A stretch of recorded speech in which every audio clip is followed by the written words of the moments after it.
What if the ground beneath your feet could whisper stories from thousands of years ago? Picture this. You run your hand along the weathered stones of an ancient wall, feeling the grooves left by tools wielded by hands long gone.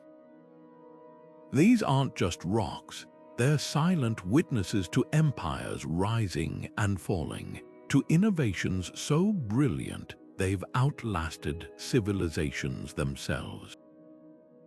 Today, we're stepping into the footsteps of history to uncover 40 astonishing engineering marvels that have stood unshaken against the test of time. These aren't merely structures, they're monuments to human determination, each one a puzzle crafted with precision, resourcefulness, and a vision that stretched far beyond the builder's own lifetime. Think about the last time you saw something so awe-inspiring it left you speechless. Now multiply that feeling by centuries. The pyramids of Egypt weren't just tombs, they were celestial maps aligned with the stars, built without modern machinery, yet so precise they still baffle engineers today. The Great Wall of China didn't just snake across mountains, it was a logistical masterpiece, woven into the landscape with materials carried on human backs. These feats weren't accidents, they were the result of minds that refused to accept limits, of cultures that poured their collective genius into stone and mortar. And here's the astonishing part, many of their techniques remain mysteries, lost to time but preserved in the very walls that still stand. This journey isn't just about admiring old buildings. It's about unraveling the secrets that kept them standing while modern structures crumble after mere decades. How did Roman concrete harden underwater? What hidden reinforcements let India's stepwells withstand monsoons for over 1,000 years? The answers lie in forgotten blueprints, in trial and error passed down through generations, and in a deep understanding of nature's forces that modern science is only beginning to decode. By the time we're done, you'll see these landmarks not as relics, but as living lessons, proof that when humanity dreams big, we leave behind legacies that echo through the ages. So let's begin where all great stories do, at the foundation, brick by brick, marvel by marvel. Standing tall against the sands of time, the Great Pyramid of Giza is more than just an ancient tomb, it's a mathematical riddle carved in stone. Built over 4,500 years ago, this colossal structure was designed with such precision that its four sides align almost perfectly with the cardinal directions north, south, east, and west, with a margin of error smaller than a fraction of a degree. How did a civilization without satellites or GPS achieve such accuracy? Some researchers believe the Egyptians used the stars, tracking the movements of constellations like Orion to guide their measurements. Others point to clever tools like the Merkit, an ancient surveying instrument that could plot straight lines using the sun's shadow. But alignment is just the beginning. The pyramid's construction involved hauling over 2 million limestone blocks, some weighing as much as 80 tons across miles of desert. While historians once assumed slaves built the pyramid, modern discoveries suggest it was skilled laborers, craftsmen who worked in rotating shifts and were even paid with bread and beer. The mystery of how they moved these massive stones remains hotly debated. Some theories propose ramps zigzagging up the pyramid's sides, while others suggest an internal spiral ramp hidden beneath the outer casing. Yet no single theory fully explains the sheer speed of construction. Estimates suggest the pyramid rose at a rate of 1 block every 2.5 minutes during peak building phases. Then there's the pyramid's resilience. Earthquakes that topple modern buildings barely left a mark on this ancient wonder. The secret, a foundation so meticulously leveled that it compensates for shifts in the ground, and mortar so durable we still haven't replicated its exact composition. Even more astonishing, the pyramid's outer casing stones, now mostly gone, were once polished to reflect sunlight, making the structure shimmer like a beacon across the desert. Perhaps the greatest testament to its engineering isn't just that it still stands, but that it continues to teach us. Modern architects study its ventilation shafts, which maintain a constant temperature inside even as the desert outside bakes or freezes. Engineers marvel at its stress distribution, which prevents collapse even as centuries of looters tunneled through its chambers.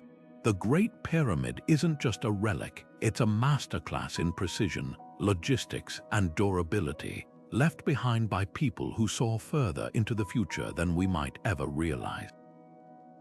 Now shift your gaze from the Egyptian desert to the rolling green hills of England, where another ancient marvel defies explanation. Stonehenge rises from the landscape like a giant's puzzle, its towering sarsen stones arranged in a circle that has captivated humanity for over 5,000 years. What makes this monument so extraordinary isn't just its age, it's the sheer audacity of its construction. Each of these massive stones, some weighing up to 50 tons, was dragged from quarries over 20 miles away, a feat that would challenge modern engineers even with heavy machinery. Imagine the determination it took to move these monoliths using nothing but ropes, wooden sledges, and raw human strength, navigating uneven terrain and unpredictable weather. But the mystery deepens when you consider how the builders achieved such precision. The stones aren't just haphazardly placed, they're carefully aligned with the summer and winter solstices. During the longest and shortest days of the year, sunlight pierces through the structure's key gaps, illuminating specific stones like celestial spotlights. This suggests an advanced understanding of astronomy, a calendar carved in rock long before telescopes or written records existed.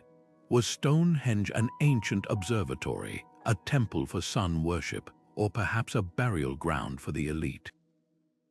The truth may lie somewhere in between, as recent excavations have uncovered human remains and artifacts hinting at rituals spanning centuries. Then there's the engineering itself. The builders employed techniques that still impress today. The upright stones were anchored in pits lined with crushed chalk for drainage, preventing frost from heaving them out of place over millennia. The lintels, the horizontal stones atop the vertical ones, were secured using mortise and tenon joints, a woodworking technique adapted for stone. Even the shaping of the sarsen blocks reveals sophistication. Each was tapered slightly upward to correct for optical illusion, making the structure appear perfectly straight from a distance. What's most remarkable, though, is Stonehenge's endurance. Unlike modern concrete, which crumbles in decades, these stones have withstood ice ages, storms, and even the vibrations of nearby highways. The secret: the builders chose sarsen, a sandstone so dense it resists erosion, and blue stones hauled from Wales, which weather into smoother, more sculptural forms over time. This wasn't just brute force labor, it was a masterclass in material science tailored to last. Today, Stonehenge whispers questions more than answers. Why were some stones transported from distant lands, a journey of over 140 miles?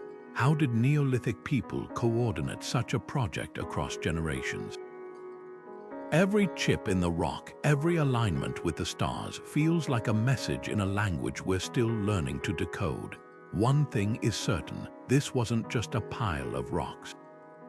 It was a testament to human curiosity, a bridge between earth and sky, standing proof that even in prehistory, we reached for the impossible.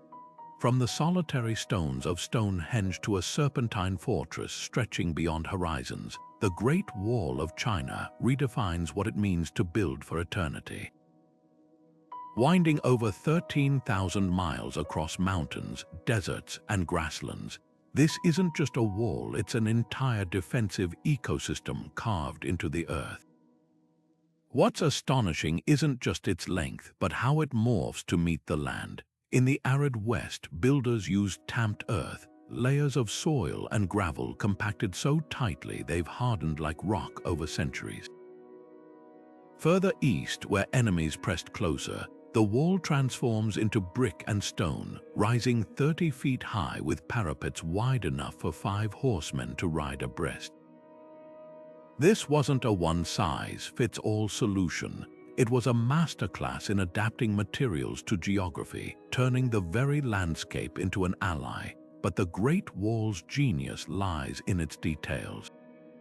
Every 300 feet, watchtowers pierce the skyline, positioned so archers could rain arrows on any point below.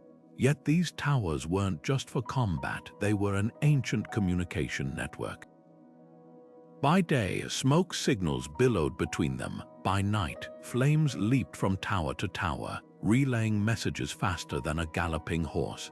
Some sections even incorporated hidden drains to channel rainwater away, preventing erosion that might weaken the wall's bones. And then there's the mortar, a recipe so resilient historians once believed it contained rice flour. Modern tests confirmed it. Sticky rice mixed with lime created a bond stronger than many modern cements, a secret ingredient that helped the wall shrug off earthquakes and wars. What's often forgotten, though, is the human cost. Millions labored here, soldiers, peasants, even convicts piling stones under freezing winds or blistering sun. Unlike the pyramids built to honor the dead, this was a wall forged by the living to protect the living. Sections bear the scars of haste, where rushed construction crumbled, while others stand flawless, their bricks stamped with the names of craftsmen accountable for their work. Today, as modern highways buzz nearby, the wall endures not just as a barrier, but as a testament to perseverance. It's a reminder that the greatest feats of engineering aren't just about materials or designs, but about the collective will of those who refuse to yield. Imagine a stadium so advanced that modern architects still study its blueprints 2,000 years later. The Roman Coliseum wasn't just an arena, it was a revolutionary feat of engineering, a monument to Roman ingenuity that redefined what buildings could do. When Emperor Titus inaugurated it in 80 CE, the crowd of 50,000 who flooded its tiers witnessed more than just gladiatorial combat.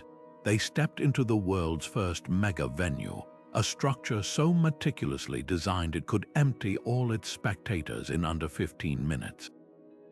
How a labyrinth of staircases and vomitoria, passages so efficient they still influence stadium layouts today. But the Colosseum's true brilliance lies beneath the surface. While earlier amphitheaters were built into hillsides for support, this one stood freestanding, a marvel made possible by Roman concrete, a material so durable it's stronger now than when it was poured. The secret volcanic ash from Mount Vesuvius, mixed with lime and seawater to create a self-healing compound that actually grows tougher over time. Modern scientists call it the ancient miracle material, and it's why the Colosseum's skeleton still stands despite centuries of earthquakes that flattened later buildings. Then there's the architecture. The Colosseum's iconic arches weren't just decorative. They distributed weight so precisely that the upper tiers could support thousands without collapsing. The arena floor, now partially missing, once hid a hypogeum, an underground network of tunnels and elevators that delivered gladiators, animals, and even scenery to the stage with theatrical flair. Trapdoors and pulley systems allowed lions to seemingly materialize from nowhere, while aqueducts fed a drainage system so effective it could flood the arena for mock naval battles. Yet the Colosseum's endurance is bittersweet. After the fall of Rome, it became a quarry for stone robbers who stripped its marble facade to build churches and palaces. Earthquakes in the 14th and 18th centuries tore gaping holes in its facade. But here's the twist: the very robberies that damaged it also saved it. By removing heavy upper tiers, they lightened the structure, preventing total collapse. Today, preservationists face a new challenge, not just stabilizing the ruins, but protecting them from modern pollution and vibrations from subway lines. Laser scans and 3D modeling now guide restoration, ensuring this icon doesn't just survive, but teaches future generations how to build for the ages.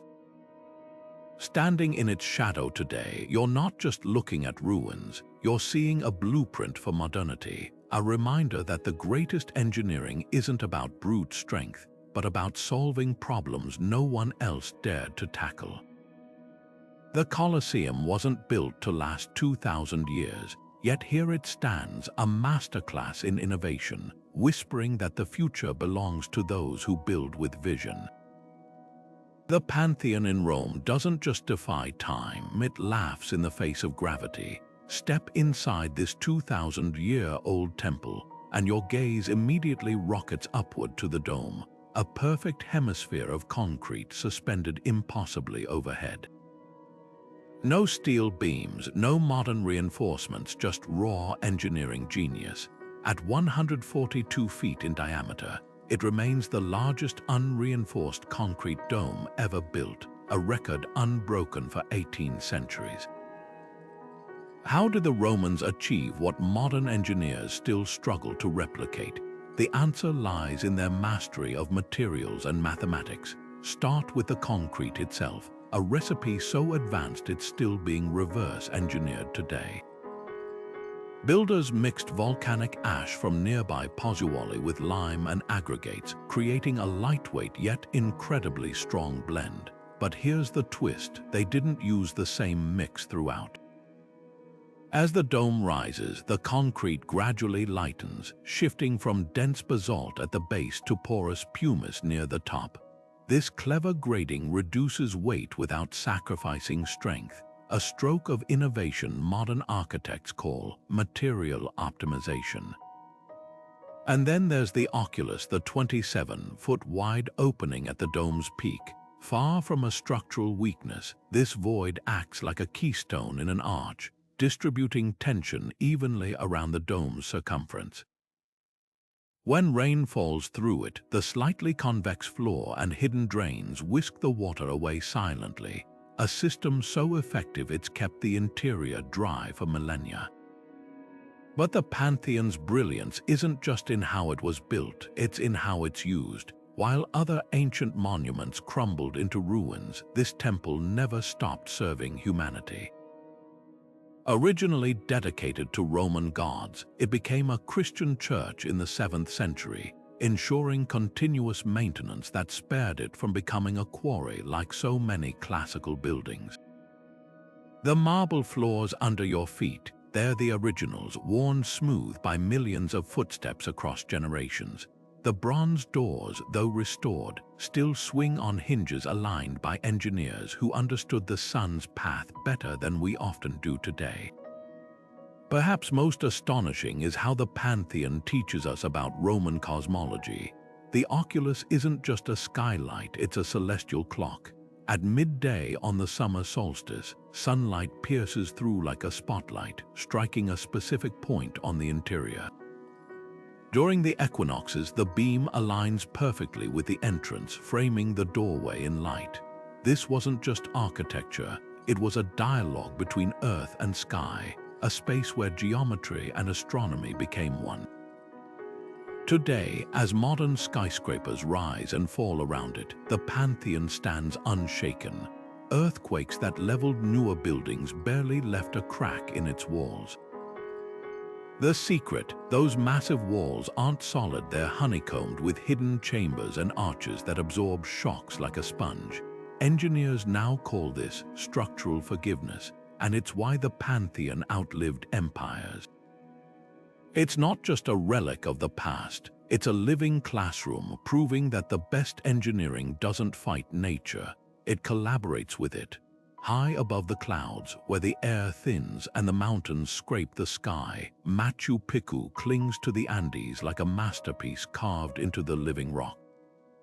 This 15th century Inca citadel isn't just a collection of ruins, it's a symphony in stone, a testament to engineering so precise that even today's architects struggle to replicate its secrets. Walk through its terraces and you're stepping across a landscape sculpted with intention. Every wall, every stairway, every temple fits together without mortar, the stones cut so meticulously that not even a razor blade can slide between them. This isn't just craftsmanship, it's a dialogue between humanity and geology, a collaboration with the earth itself. The real marvel, though, lies in how Machu Picchu thinks. The Incas didn't just build on this mountain, they listened to it. Their terraces, cascading down the slopes like stairways for giants, weren't just for farming. They were a defense against the mountain's tantrums. By layering gravel, sand, and soil, the Incas created a natural drainage system that prevented landslides during torrential rains. Even the angle of each terrace was calculated to withstand earthquakes, the stones shifting slightly during tremors before settling back into place, a technique modern engineers call dynamic repose. Then there's the water. In a place where rain is as unpredictable as the terrain, Machu Picchu's fountains and channels are a ballet of hydraulics. 16 ceremonial fountains still trickle today, fed by a spring over half a mile away. The Incas carved stone channels with just enough slope to keep water flowing never too fast, never too slow, and positioned them to mirror the constellations they worship. Some researchers believe these waterways were more than practical. They were celestial maps, their flow rates adjusted to match astronomical cycles. But perhaps the most haunting question is why this citadel was built here at all. Perched at nearly 8,000 feet, hidden between peaks, it's a place of staggering isolation. Some theories suggest it was a royal retreat, a sacred temple, or even an astronomical observatory. The Intihuatana stone, a carved pillar at the site's highest point, acts as a solar clock, casting no shadow at noon during the equinoxes. Yet despite centuries of study, Machu Picchu refuses to surrender all its secrets. The absence of written records leaves us piecing together clues from the stones themselves, stones that have outlasted empires, weathering storms and earthquakes with the quiet confidence of a civilization that understood eternity. Today, as visitors gasp for breath on the steep climb up, the city stands as it always has, silent, steadfast, a reminder that the greatest engineering isn't about dominating nature, but dancing with it. The Incas didn't conquer this mountain, they conversed with it, and in that conversation they built something timeless. Rising from the heart of Istanbul like a dream in stone, the Hagia Sophia doesn't just dominate the skyline, it defies the very laws of physics. When Emperor Justinian first stepped inside in 537 CE, he reportedly whispered, "Solomon, I have surpassed thee," and he wasn't wrong. This architectural titan shattered conventions with a dome so vast it seemed to float, suspended by nothing but divine will and human ingenuity. The secret. Pendentives curved triangular supports that channel the dome's weight gracefully into 4 massive piers, a technique so revolutionary it changed architecture forever. Picture a soap bubble balanced on 4 arches. That's the Hagia Sophia's dome, stretching 180 feet across and hovering nearly 200 feet above the floor, a feat unmatched for nearly 1,000 years. But the genius of this structure isn't just in its scale, it's in its resilience. Istanbul sits on one of the world's most active fault lines, yet the Hagia Sophia has weathered over a dozen major earthquakes. How Byzantine engineers embedded flexible lead sheets between the bricks, allowing the walls to shift without shattering. They even tilted the dome's base slightly inward, a subtle adjustment that redistributes seismic forces like a dancer bending with the wind. And then there's the mortar, mixed with crushed ceramic. It's lighter and more elastic than traditional formulas, absorbing shocks that would crumble rigid stone. Step inside, and you're walking through layers of history. The original golden mosaics of Christian saints still gleam beside Islamic calligraphy, added after the Ottoman conquest in 1453. The mihrab, indicating the direction of Mecca, sits slightly off-center, not from error, but because the building's alignment as a church couldn't be altered without risking its structural integrity. Even the 40 windows piercing the dome's base serve dual purposes. They flood the space with ethereal light while reducing the dome's weight, each one a calculated trade-off between beauty and engineering.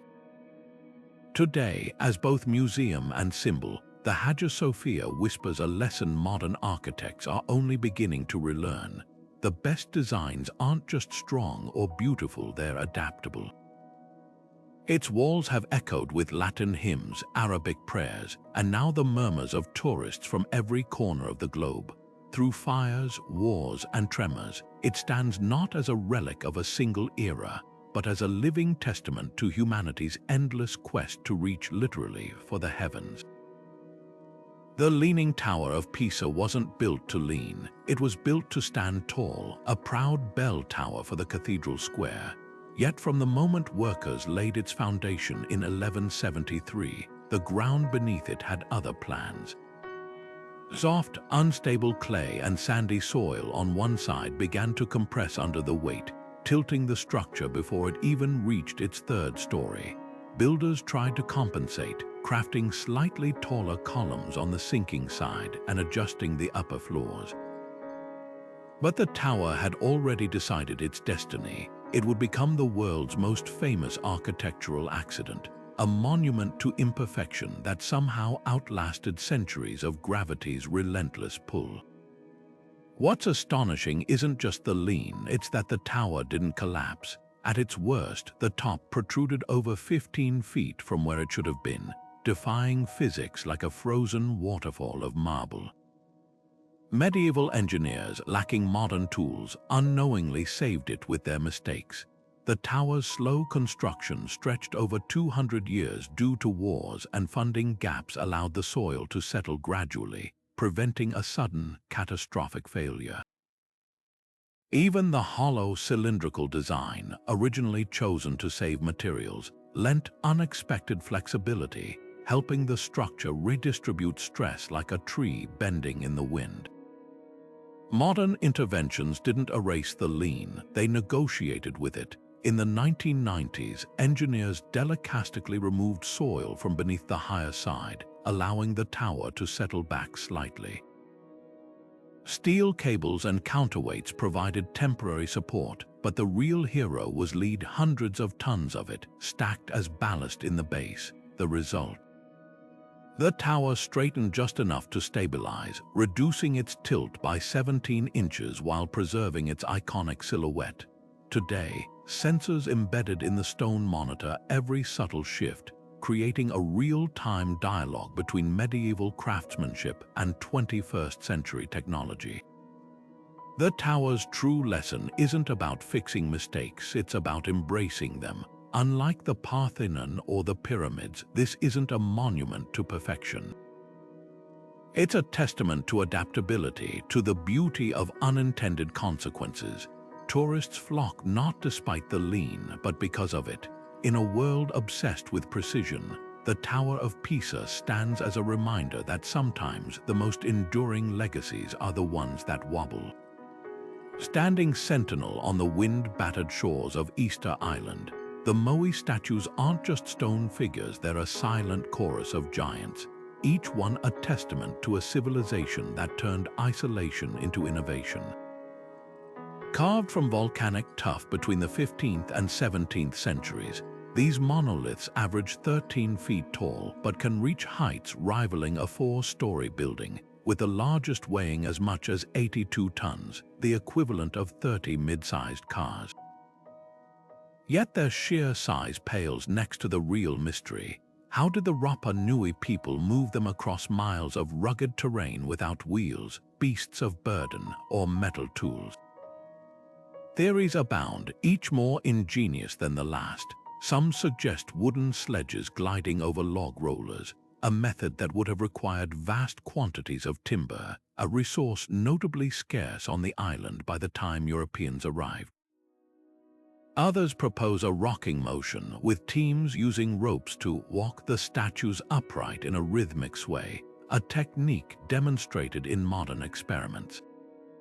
Then there's the road itself, ancient pathways crisscrossing the island, some polished smooth by friction, hinting at countless journeys where human sweat and determination triumphed over physics.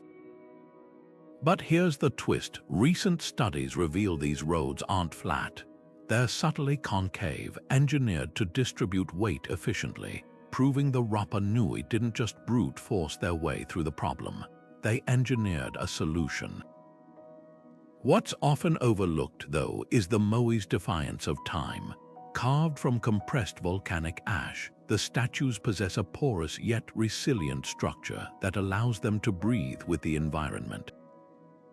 Rainwater seeps in but doesn't freeze and expand, minimizing cracks. Salt-laden ocean winds, which would erode softer stone, merely patina their surfaces. Even their iconic placements reveal foresight. Many moai were angled slightly forward, a counterbalance against the island's fierce winds, while buried portions stabilized their bases like natural anchors. Yet the most poignant detail lies in their eyes. Originally, these statues weren't blank-faced sentinels. Excavations uncovered coral fragments with obsidian pupils, ritually placed during ceremonies to awaken the Moai's spiritual power. This wasn't just artistry, it was a dialogue between the living and the ancestral, a fusion of engineering and belief.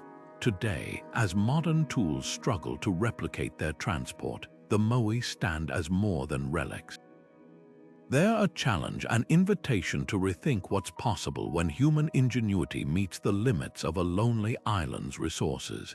The aqueducts of Rome didn't just carry water, they carried civilization itself. Picture a metropolis of over 1 million people in ancient times, a scale unmatched until the 19th century, all sustained by a network of channels so precise they could deliver 300 million gallons of fresh water daily. That's enough to fill 400 Olympic-sized swimming pools every single day without a single pump or mechanical aid. The secret, gravity, geometry, and an obsession with perfection that turned engineering into art. Start with the gradient. Roman aqueducts didn't cut straight through mountains or tunnel recklessly under valleys. Instead, they followed nature's contours with a slope so slight, often just 1 foot of drop per mile of distance, that water flowed smoothly without eroding the channels. Surveyors used tools like the chorobates, a leveled table with water-filled grooves, to measure these infinitesimal declines across vast landscapes. Mistakes weren't just inconvenient, they were catastrophic. A slope too steep would wear away the stone, too shallow and water would stagnate. Yet the Romans nailed it, achieving gradients as precise as 1 part in 20,000, a tolerance tighter than most modern railways. Then there's the architecture. Arches, those iconic Roman signatures, weren't just for show. They distributed weight so efficiently that aqueducts could leap across valleys on multi-tiered arcades, some soaring over 150 feet high. The Pont du Gard in France, with its 3 tiers of arches, didn't just carry water. It doubled as a bridge, a masterpiece of multitasking engineering. And the materials, volcanic ash mortar, the same self-healing concrete used in the Pantheon, bonded stones so tightly that many sections still stand today, untouched by modern restoration. But the aqueduct's real genius lay underground. Over half their length ran through tunnels or buried channels, protecting water from evaporation and contamination. Maintenance shafts spaced at regular intervals allowed workers to descend and clear debris, an ancient precursor to modern utility access points. Even the water itself was filtered through settling tanks and sand basins, proving the Romans understood public health long before germ theory. What's often overlooked is how these structures adapted to local conditions. In North Africa, engineers lined channels with waterproof plaster to combat seepage in porous limestone. In hilly regions, they built inverted siphons lead pipes that used pressure to push water uphill when gravity couldn't. This wasn't a one-size-fits-all system. It was a modular toolkit applied with breathtaking flexibility across an empire spanning 3 continents. Today, as modern cities struggle with leaky pipes and water shortages, the aqueducts whisper a lesson. Infrastructure isn't just about function, it's about foresight. While our concrete pipes crumble after 50 years, Rome's channels thrived for 5 centuries because they were built not just for their time, but for all time. They remind us that true engineering doesn't fight nature. It dances with it, turning obstacles into opportunities and leaving behind legacies that quench more than just thirst. Buried beneath the dry earth of China's Shaanxi province for over 2,000 years, the Terracotta Army wasn't just a collection of statues, it was an entire subterranean kingdom frozen in time. When farmers stumbled upon the first fractured warrior in 1974, they had no idea their shovels had cracked open one of history's most astonishing time capsules. This wasn't merely a tomb god, it was a mirror of Qin Shi Huang's imperial ambition, a clay battalion so vast it took an estimated 700,000 laborers nearly 4 decades to complete. Yet what makes these figures extraordinary isn't their numbers, it's their individuality. Every single soldier, from the lowest infantryman to the highest general, bears distinct facial features, hairstyles, even ear shapes.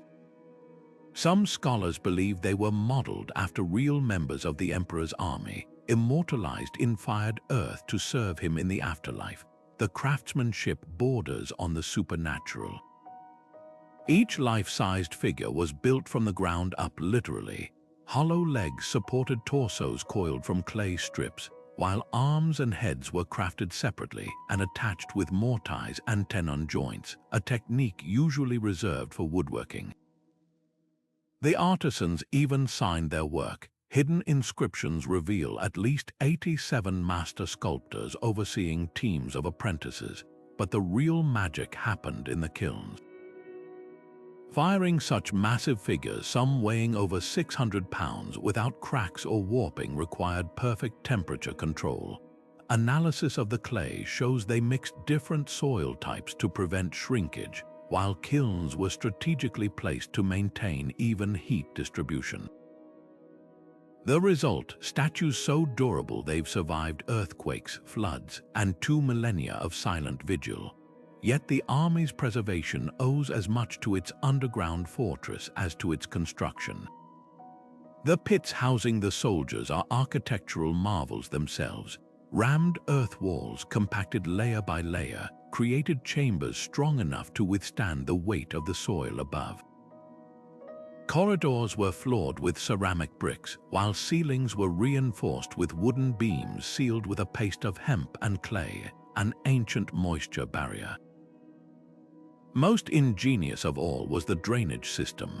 Layers of gravel and charcoal beneath the floors channeled groundwater away, preventing the clay figures from dissolving into sludge. Perhaps most haunting is what we haven't found. The central tomb of Qin Shi Huang himself remains unopened, shielded by legend and a river of liquid mercury, a detail supported by soil tests showing toxic mercury levels 100 times above normal. The Terracotta Army we see today, just the vanguard. Ground-penetrating radar suggests at least 30 more pits lie undiscovered, possibly containing entire bureaucracies, concubines, even zoos of clay animals. This wasn't just a funeral display, it was an entire afterlife ecosystem, built by a man who feared death so deeply he sought to conquer it with art and engineering. Today, as lasers map every fingerprint left by those ancient sculptors, the army stands as a paradox, both a monument to one man's ego and a testament to the collective genius of nameless artisans whose work outlasted dynasties, whispering that immortality isn't found in gold or glory, but in the quiet perfection of a craftsman's hand. The Parthenon doesn't just crown the Acropolis, it defines the very soul of classical Greek architecture. Built between 447 and 432 BCE, this temple to Athena wasn't just a religious sanctuary, it was a calculated display of power, precision, and optical illusion. At first glance, its rows of Doric columns appear perfectly straight, but look closer. Every single line in this structure curves ever so slightly. The columns bulge slightly at the center, a technique called intosses, counteracting the illusion of concavity that straight lines create when viewed from a distance. Even the platform beneath it isn't flat. It arches upward in the middle, preventing rainwater from pooling while tricking the eye into seeing perfect horizontality. This wasn't just construction, it was psychology in marble, a dialogue between geometry and human perception. What's even more astonishing is the material itself. Pentelic marble, quarried from Mount Pentelicus 12 miles away, wasn't just chosen for its luminous whiteness. As it weathers, this marble develops a golden patina, transforming the temple at dawn and dusk into a shimmering beacon visible from the Aegean Sea. But the real engineering marvel lies in how the Parthenon's pieces fit together. No mortar was used, just interlocking joints so precise they withstood earthquakes by flexing slightly, then settling back into place like a stone puzzle. Even the flutes, those vertical grooves carved into each column, were cut after assembly, ensuring seamless alignment in a process that would challenge modern stonemasons. Yet the Parthenon's survival is as much a story of resilience as it is of artistry. It's been a Greek temple, a Christian church, a Muslim mosque, and even an Ottoman ammunition dump. The latter role leading to a catastrophic explosion in 1687 that blew out its central section. Pollution and acid rain have eaten away at its surfaces, while early restoration attempts in the 19th century used iron clamps that rusted, cracking the marble they were meant to save. Today's conservators face a delicate balancing act, using titanium rods to stabilize fractured columns and laser scanners to map every millimeter of erosion. They're not just repairing history, they're reverse engineering 2,500 years of weather, war, and wear. Perhaps the most poignant detail, though, is what's missing. The Elgin marbles, those sculpted friezes ripped away in the early 19th century, now sit in London's British Museum, a controversy that echoes louder with each passing year. But even in their absence, the Parthenon whispers a lesson modern architects are still learning. True durability isn't just about strength, it's about adaptability. Those ancient builders understood that stone, like civilization, must bend slightly to endure.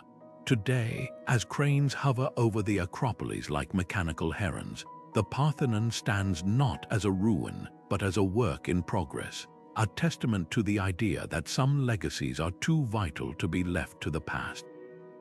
Perched on a hill overlooking Granada, the Alhambra isn't just a palace, it's a symphony in stone, water, and light.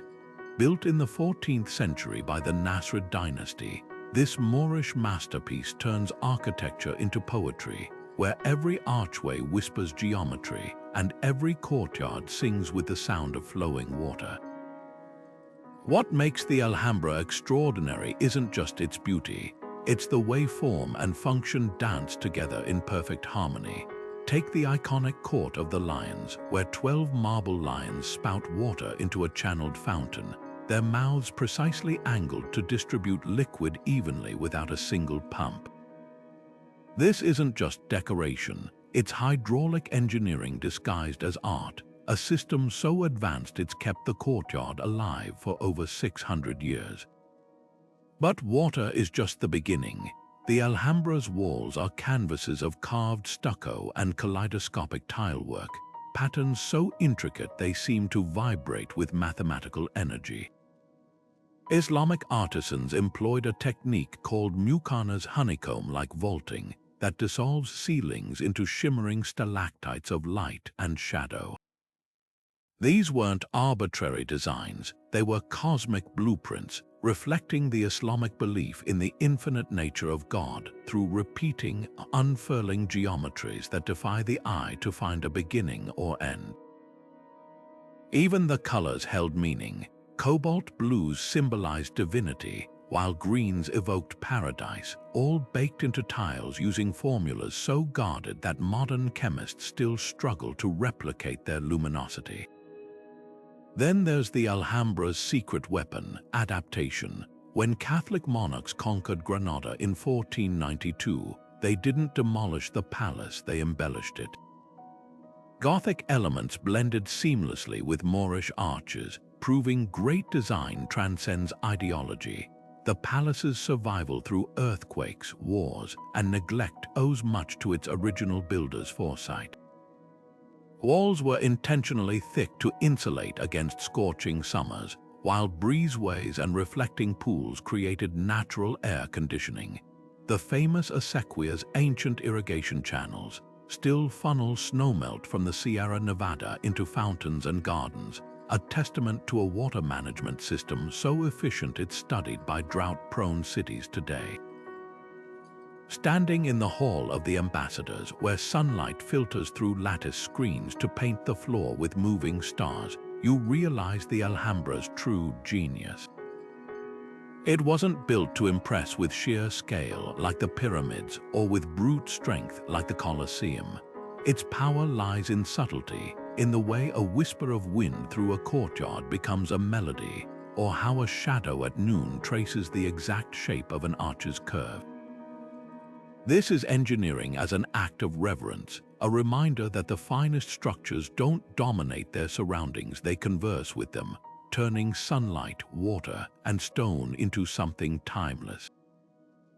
The jungle canopy parts to reveal Angkor Wat, a temple so vast it could swallow 5 Notre Dame cathedrals within its walls.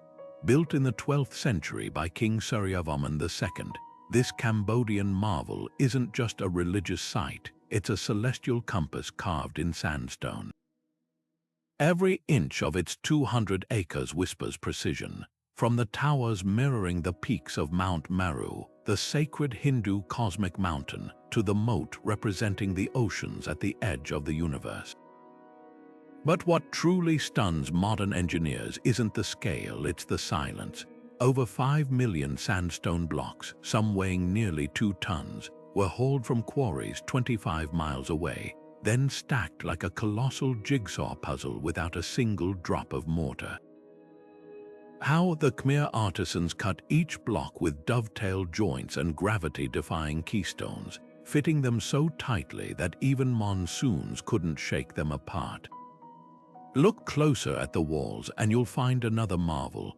Bas-reliefs stretching over half a mile, depicting everything from epic battles to celestial dances. These aren't mere carvings, they're stone canvases with layers of depth achieved by varying the chisel's angle by mere degrees. Some figures seem to step out of the walls when struck by dawn light, a technique that required sculptors to calculate the sun's path centuries in advance. Then there's the temple's alignment. During the spring equinox, the sun rises directly over the central tower, casting a shadow that aligns with the temple's axis, a feat of astronomical planning that would challenge modern architects with GPS. Yet Angkor Wat's genius lies in its dialogue with nature. The entire complex sits on a grid of canals and reservoirs, part of a hydraulic system so advanced it supported a metropolis of 1 million people. Monsoon rains filled the moat, stabilizing the soil to prevent the temple from sinking into Cambodia's soft earth. Even the galleries were designed to create wind tunnels, cooling worshippers in the sweltering heat. Today, as laser scans reveal hidden chambers and satellite imagery uncovers lost urban sprawl, Angkor Wat reminds us that true engineering isn't about conquering the environment, it's about weaving your vision into the very fabric of the world. Hidden in the jungles of Java, the Borobudur Temple rises like a stone mandala, its 9 stacked terraces forming the world's largest Buddhist monument. Built in the 9th century under the Sailendra dynasty, this colossal structure is more than a place of worship, it's a 3-dimensional guide to enlightenment. Picture walking its 4 miles of corridors, your fingers tracing over 2,600 intricately carved relief panels that unfold like a sacred comic strip, depicting everything from Buddha's previous lives to the bustling markets of ancient Java. Each panel isn't just art, it's a spiritual lesson designed to be read by pilgrims ascending clockwise toward nirvana at the summit. What's truly mind-bending is how Borobudur was built. Unlike European cathedrals that relied on mortar, its 60,000 cubic yards of volcanic stone were cut with such precision that they locked together like a giant puzzle. The builders employed a technique called interlocking joints, where blocks were grooved and notched to fit snugly without adhesives, a method that allowed the entire structure to flex during earthquakes rather than crack. Even the statues, all 500 of them, were carved in place, their serene faces gazing outward from bell-shaped stupas that dot the upper terraces like silent sentinels. But Borobudur's survival is as much a miracle as its construction. For centuries, it lay buried under layers of volcanic ash and jungle growth, forgotten until Sir Thomas Stamford Raffles stumbled upon it in 1814. The real rescue came in the 1970s when UNESCO launched a daring restoration. Engineers disassembled the entire monument stone by stone, cataloging each block like pieces of a fragile artifact.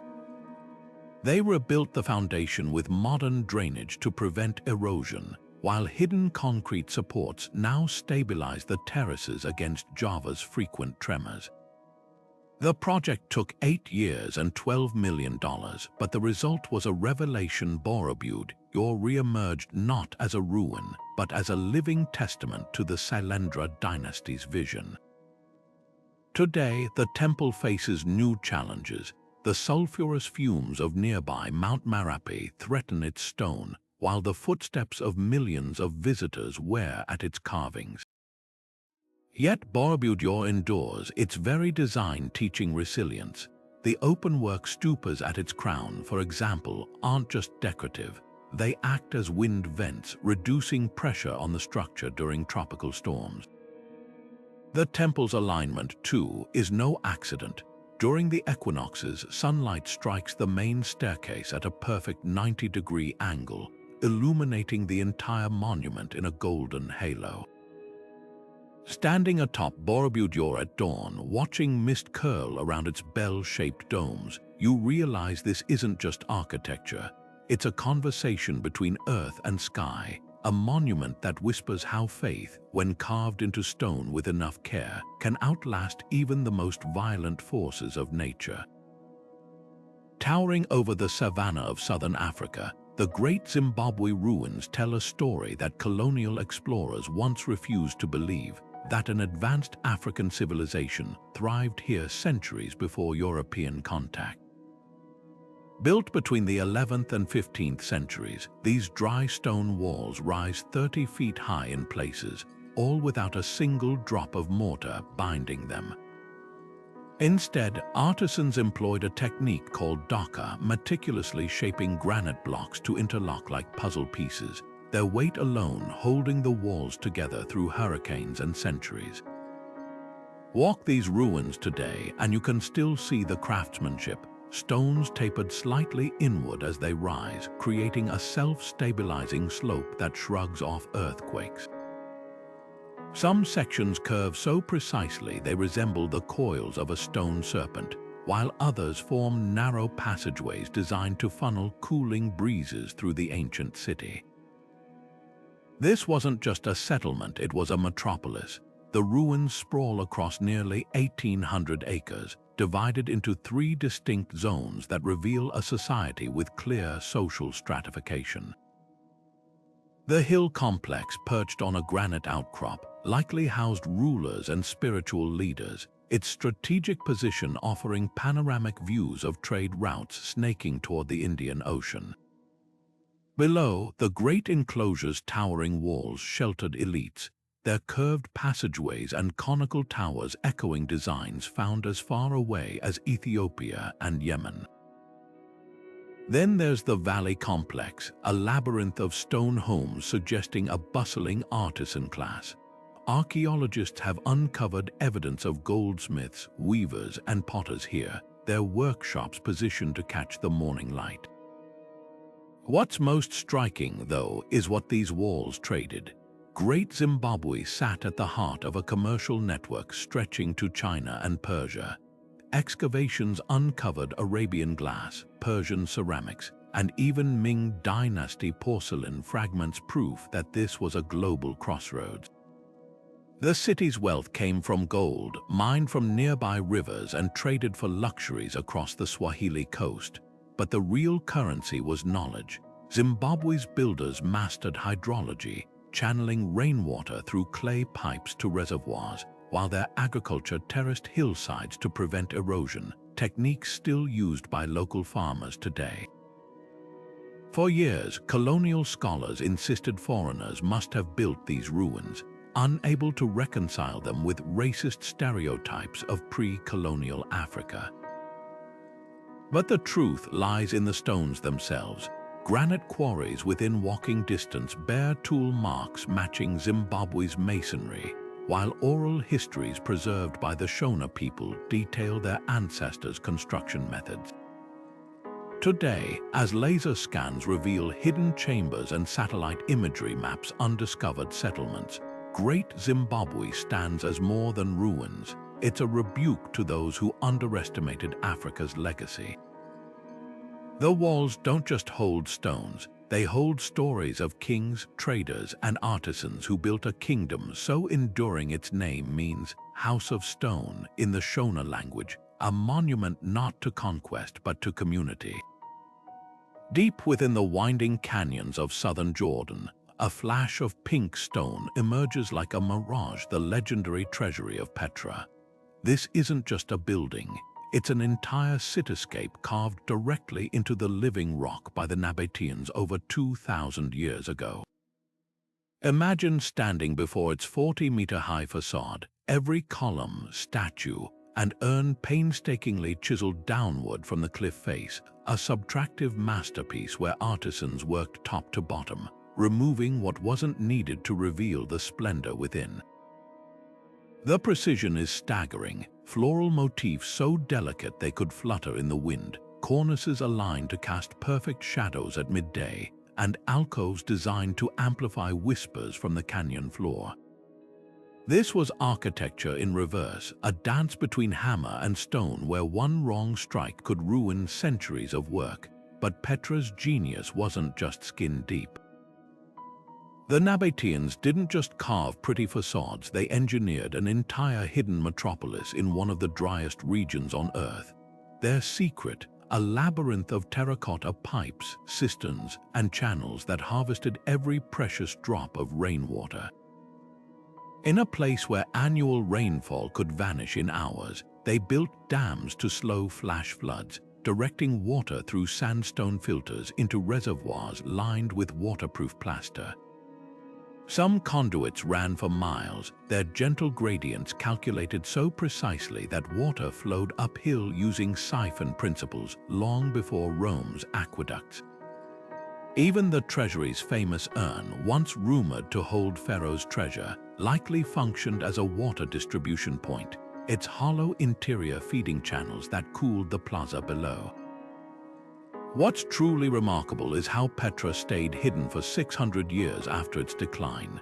Tucked behind a mile-long slot canyon, the Sick, Its entrance narrows to just 3 meters wide in places, a natural fortress that repelled invaders and explorers alike. The Nabateans enhanced this secrecy, carving staircases that could be retracted and designing tunnels visible only from specific angles. When Swiss explorer Johann Ludwig Burckhardt finally rediscovered it in 1812, disguised as an Arab scholar, he found not ruins but a time capsule. Bedouin tribes guarding the site had preserved traditions passed down since Nabatean times, their oral histories echoing through the canyon walls. Today, lasers scan Petra's cliffs to reveal chambers still buried, while hydrologists study its ancient water systems to combat modern droughts. The rose-red stone, rich in iron oxide, changes hue with the sun blushing at dawn, glowing amber at noon, deepening to wine red at dusk. It's a reminder that Petra was never meant to be static. Like the desert itself, it breathes, adapts, and endures, its greatest treasure not gold or gems, but the proof that even in the harshest landscapes, humanity can carve out beauty that lasts millennia. Rising from the Yucatan jungle like a stone sundial, the Pyramid of Kukulkan at Chichen Itza isn't just a monument, it's a celestial clock carved in limestone.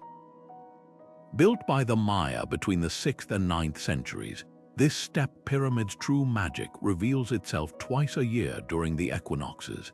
As the sun sets on March 21st and September 21st, shadows slither down the northern staircase, transforming into the undulating body of a feathered serpent. The play of light and shadow aligns so precisely that it creates the illusion of Kukulkan, the Mayan serpent deity, descending from the heavens to earth. This isn't coincidence, it's geometry perfected. Each of the pyramid's 4 staircases has 91 steps, totaling 364 when combined with the shared platform at the top, a number mirroring the days in a solar year. The Maya didn't just observe the cosmos, they wove its rhythms into stone, but the pyramid's secrets don't end with light. Clap your hands at its base, and the sound ricochets off the step terraces, returning as an eerie chirp resembling the cry of the sacred Quetzal bird. Stand at the right spot, and whispers from the summit can be heard clearly over 100 feet below, as if the structure itself bends sound to its will. Researchers believe the Maya engineered these acoustic effects intentionally, calculating the angles of each terrace to amplify and distort sound waves. Some theories suggest these auditory illusions were part of rituals, disorienting worshippers to heighten their spiritual experience. Others point to the pyramid's alignment with natural sinkholes called cenotes, which may have acted as resonating chambers, channeling subterranean echoes upward. What's often overlooked is how the pyramid's durability defies the jungle's relentless grasp. Unlike modern concrete, which crumbles in decades, the Maya used a lime mortar mixed with sap from local trees, creating a binder that repels water and resists erosion. The stones themselves were cut with slight inclines, allowing rainwater to cascade down without pooling, a drainage system so effective it's preserved the pyramid's razor-sharp edges for over 1,000 years. Even the vegetation seems to respect its boundaries. Roots from nearby trees curl away from the structure as if deterred by some ancient protective spell. Today, as visitors trace their fingers over the pyramid's weathered carvings, they're touching more than history. They're connecting with a civilization that measured time in millennia, not minutes. The Maya didn't build for their generation alone. They built for generations unborn, leaving behind a monument that still teaches, still mystifies, and still whispers its secrets to those willing to listen. High on the sun-baked cliffs of southwestern Colorado, the Mesa Verde dwellings don't just cling to the rock, they become the rock. Picture a village suspended between earth and sky, its sandstone walls so perfectly matched to the canyon's hue that from a distance, it disappears into the landscape like a chameleon. Built by the ancestral Pueblones in the 12th century, these weren't makeshift shelters. They were masterpieces of passive solar design. The overhanging cliffs acted as natural roofs, shielding residents from summer heat while allowing low winter sunlight to warm the dwellings. Windows aligned with solstice sunrises, turning entire rooms into celestial calendars. And the masonry, each stone was hand-cut to fit its neighbor so precisely that even after 800 years, many walls still stand without a crack, their original mortar mixed from local soil and water holding strong as modern cement. But the real marvel lies in the logistics. Imagine hauling thousands of tons of sandstone blocks, water, and timber up near vertical cliffs without beasts of burden or wheels. The Pueblones did it with nothing but woven fiber ropes and sheer ingenuity. They carved toeholds into the rock face, creating secret pathways that still baffle modern climbers. Some archaeologists believe they used pulley systems anchored by juniper beams, so well preserved by the arid climate that you can still see the stone tool marks where they were shaped. Even more astonishing, they built communities here. Cliff Palace, the largest dwelling, housed over 100 people in 150 rooms, with ceremonial kivas sunk into the earth and ventilation shafts that circulated air like ancient HVAC systems. What's haunting, though, is the mystery of their departure. By the late 13th century, these thriving cliffside cities were empty. Tree rings tell a story of prolonged drought, while soot marks hint at wildfires. Yet the Pueblones left behind more than ruins, they left lessons. Their terraced gardens conserved every drop of rainwater, a technique now studied by drought-stricken regions. Their plaster walls, mixed with crushed pottery shards for insulation, kept interiors 60 degrees cooler than the desert outside. Even their choice of site reveals deep wisdom. The south-facing cliffs absorbed winter warmth while summer sun angled overhead, creating natural temperature regulation. Today, as visitors peer into perfectly preserved corn grinders or trace fingers over fingerprints left in ancient clay, Mesa Verde whispers a truth modern architects are relearning. The best engineering doesn't fight nature, it listens to it. These walls weren't just built to last, they were built to belong, a testament to a people who understood that survival isn't about conquering the land, but collaborating with it. Carved into the sun-bleached limestone of Mycenae, the Lion Gate stands as a silent sentinel to a lost world, a world where myths and masonry collided to create Europe's first great civilization. Dating back to 1250 BCE, this monumental gateway isn't just old. It's a masterclass in Bronze Age engineering. Its 20-ton lintel stone balanced so perfectly atop massive uprights that not even 3 millennia of earthquakes could shake it loose. Look closely at those towering walls flanking the gate, and you'll spot the secret to their endurance: cyclopean masonry. These aren't neat, uniform blocks like the pyramids or the Parthenon. Instead, the Mycenaeans stacked irregular boulders, some weighing over 20 tons, with such precision that no mortar was needed. The gaps between stones were filled with smaller rocks and clay, creating a flexible structure that could absorb seismic shocks like a stone sponge. But the real showstopper is the relief carving above the lintel: 2 lionesses, or perhaps griffins, standing tall on either side of a Minoan-style column. Their heads, now lost to time, once faced outward in a defiant snarl, a warning to all who approached. This wasn't just decoration, it was psychological warfare. Imagine being an invading army staring up at these 3-meter-tall beasts, knowing they'd watched generations of warriors come and go. The lion's muscular detail, carved with stone tools, reveals a sophistication that shatters stereotypes of primitive Bronze Age art. Their poses mirror Hittite and Egyptian motifs, proof that Mycenae was no backwater. It was a hub of international trade and cultural exchange. What's often overlooked is how the gate functioned as a defensive choke point. The approach road forces visitors to turn sideways, exposing their unshielded right flank to archers on the walls, a design later copied by medieval castle builders.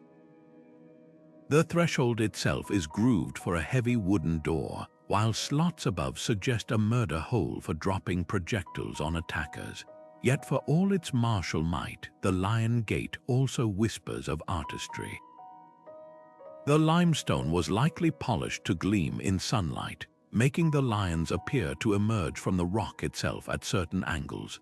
Today, as tourists trace the chariot ruts worn into the gate's floor, they're walking the same path as Agamemnon, or at least the real warlords who inspired his legend. The gate's survival is a testament to Mycenaean ingenuity, a culture that didn't just build fortifications, but sculpted symbols into them so enduring that even time couldn't erase their roar. Under your feet, hidden beneath modern asphalt or peeking through worn patches of earth, lie the bones of an empire, Roman roads, stretching like stone veins across continents. These weren't mere dirt paths, they were the ancient world's information superhighways, engineered to move legions, merchants, and ideas at speeds unmatched until the 19th century. Picture a cross-section of one of these roads, and you'll uncover a layered masterpiece, a foundation of packed earth, then fist-sized stones set in mortar, followed by smaller gravel mixed with clay, and finally a surface of interlocking basalt slabs. This wasn't just pavement, it was a geological lasagna, each layer serving a purpose, from load-bearing to drainage, creating a surface so durable some stretches still bear truck traffic today. The secret to their endurance, a subtle convex curve engineers called the camber. Unlike flat roads that pool water and crumble, Roman roads arched slightly toward the center, shedding rain into gutters that channeled it away from the foundation. This simple innovation prevented the freeze-thaw cycles that crack modern pavements, while the tightly fitted top stones left no gaps for weeds to prise apart. But the real genius was adaptability. Roman surveyors, the agrimensors, didn't impose one rigid design, they tailored each road to its terrain. In marshy Britain, they drove oak piles deep into the peat. In arid North Africa, they mixed volcanic ash with lime to create a dust-proof surface. Even the famed Appian Way, Rome's Queen of Roads, changed its construction methods as it snaked from the Alban Hills to the port of Brindisi. What's often forgotten is how these roads thought ahead. Milestones marked every Roman mile, about 1,480 modern meters, giving travelers progress reports while doubling as propaganda. Many bore the names of emperors who funded their construction. Way stations with fresh horses and inns dotted major routes, a proto-rest stop system that kept couriers moving day and night. And the roads weren't just straight lines, they curved gently to reduce grade, a principle modern highway engineers call vertical alignment. Some climbs were so gradual you wouldn't feel the incline, even as the road ascended mountain passes. Today, these roads whisper secrets to those who know how to listen. In Spain, the Via de la Plata still guides pilgrims to Santiago. In England, the A409 follows the exact route Roman carts once took between London and Bath. Even the phrase, "all roads lead to Rome," holds engineering truth. The empire's road network radiated from the golden milestone in the Roman Forum, a literal 0 point for measuring distances across 3 continents.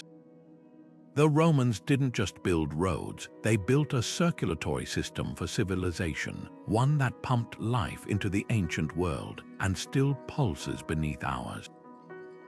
Rising from the banks of the Thames like a stone sentinel, the Tower of London isn't just a castle, it's a chameleon of history, its walls whispering secrets from nearly 1,000 years of power, punishment, and pageantry.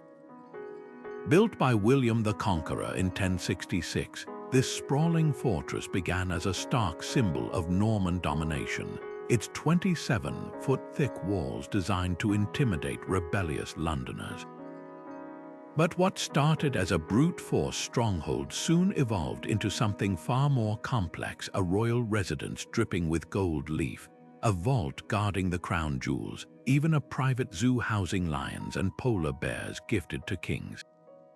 The tower's genius lies in its layers, each era leaving its mark like rings in an ancient tree. Step inside the White Tower, the fortress's oldest core, and you're surrounded by 11th century engineering at its most cunning. The windows narrow inward to create deadly archery angles, while spiral staircases twist clockwise to give right-handed defenders the upper hand. Even the floorboards tell stories. Some bear scorch marks from the Great Fire of 1666, while others still show the grooves where medieval knights sharpened their swords. But the tower's true resilience comes from its adaptability. When cannons made high walls obsolete, it transformed into a prison, its infamous traitors gate-swallowing figures like Anne Boleyn and Sir Walter Raleigh. Yet these weren't dank dungeons as Hollywood depicts. Many prisoners lived in luxury, their cells furnished with velvet hangings and personal libraries, provided they could afford the jailer's fees. Perhaps no feature embodies the tower's duality better than its ravens. According to legend, if these 6 black birds ever leave, the kingdom will fall. Modern visitors might chuckle until they learn the Ministry of Defense actually budgets for their care, complete with a raven master who tends to their gourmet diets of raw meat and blood-soaked biscuits. It's a whimsical tradition masking ruthless pragmatism. The raven's wings are clipped just enough to keep them grounded, a metaphor for the tower itself, beauty and brutality forever intertwined. Today, as beefeaters lead tours past gleaming armories and haunted towers, the stones seem to breathe with accumulated memory. The tower has survived fires, sieges, and even a direct hit during the Blitz, its medieval masonry outlasting modern buildings that crumbled beside it. Conservationists now use everything from 3D laser scanning to microclimate monitoring to preserve its delicate balance of strength and fragility, but the real secret to its endurance. Like Britain itself, the tower never stopped evolving. It's been a mint, an observatory, a record office, always finding new purpose while honoring its past. Walking its cobbled paths, you don't just see history, you feel it in the weight of the portcullis, the chill of the execution block, the glint of a crown still used in coronations. This isn't a relic frozen in time, it's a living bridge between then and now, proving that the greatest fortresses aren't made of stone alone, but of the stories they refuse to let die. Rising from the wheat fields of France like a lacework of stone and light, Chartres Cathedral doesn't just scrape the sky, it dances with it. Built in the 13th century, this Gothic titan redefined what architecture could achieve. Its soaring vaults and kaleidoscopic windows, a testament to medieval engineers who treated gravity as a suggestion rather than a law. Step inside and you're enveloped by a prism of colored light, cast through stained glass so vibrant it seems to liquefy the very air. But these windows aren't just art, they're structural alchemy. The famed Blue Virgin window, with its cobalt hues unmatched by modern pigments, is set within a stone armature so delicate it resembles spider silk, yet it's held firm for 800 years by the cathedral's secret weapon, the flying buttress. These stone ribs arcing away from the walls aren't mere decorations. They're the reason Chartres could rise 370 feet without collapsing, redistributing the roof's weight outward like a tree spreading roots. Picture a giant pressing down on the roof. Instead of buckling, the force travels along the buttresses and into the ground, leaving the walls free to dissolve into vast sheets of glass. This was engineering as poetry, a delicate balance where every element played its part. Even the cathedral's floor follows a subtle gradient, guiding rainwater toward hidden drains without a single modern pump, a hydraulic system so efficient it's kept the foundation dry through centuries of storms. Chartres' survival is as miraculous as its construction. It endured the 100 Years' War, the French Revolution's iconoclastic mobs, and 2 world wars that reduced nearby towns to rubble. During World War II, townspeople dismantled every stained glass panel, over 26,000 pieces, and hid them in local basements and caves, reassembling them like a sacred jigsaw after liberation. The cathedral's resilience isn't just in its stones, it's in the devotion of those who refuse to let it fall. Today, as sunlight shifts through the labyrinth etched into the nave floor, a path once walked by pilgrims on their knees, Chartres whispers a truth modern architects are relearning. True innovation isn't about resisting nature's laws, but collaborating with them. Those medieval builders didn't have steel or computers, but they understood light, balance, and time in ways we're still deciphering.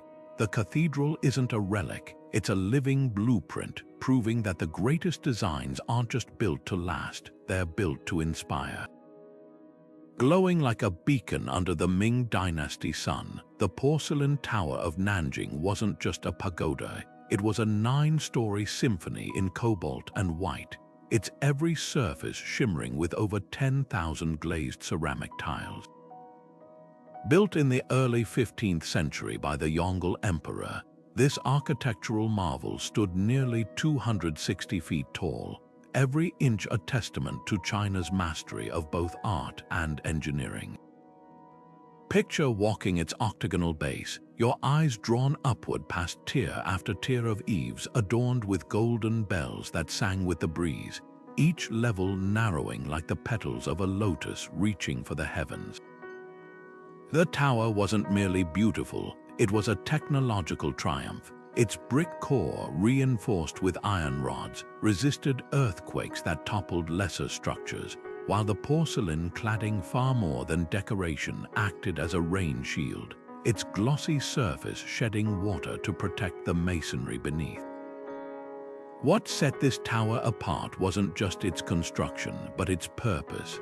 Unlike European cathedrals built to inspire awe through sheer scale, the porcelain tower was designed as a cosmic map. Each of its 9 tiers represented a Buddhist heaven, with staircases symbolizing the path to enlightenment. At night, lanterns hung from its eaves transformed it into a celestial ladder, visible for miles across the Yangtze River plain. Inside, relics from across Asia, including a pearl said to glow in the dark, were enshrined in niches lined with silver and gold. The tower's very materials whispered symbolism. The white porcelain symbolized purity, the cobalt tiles the infinite expanse of the sky, and the iron framework the unbreakable will of the faithful. Yet the tower's most astonishing feature might have been its acoustics. Historical accounts describe a series of bronze bowls embedded in its walls, tuned to resonate during windstorms like a giant Aeolian harp.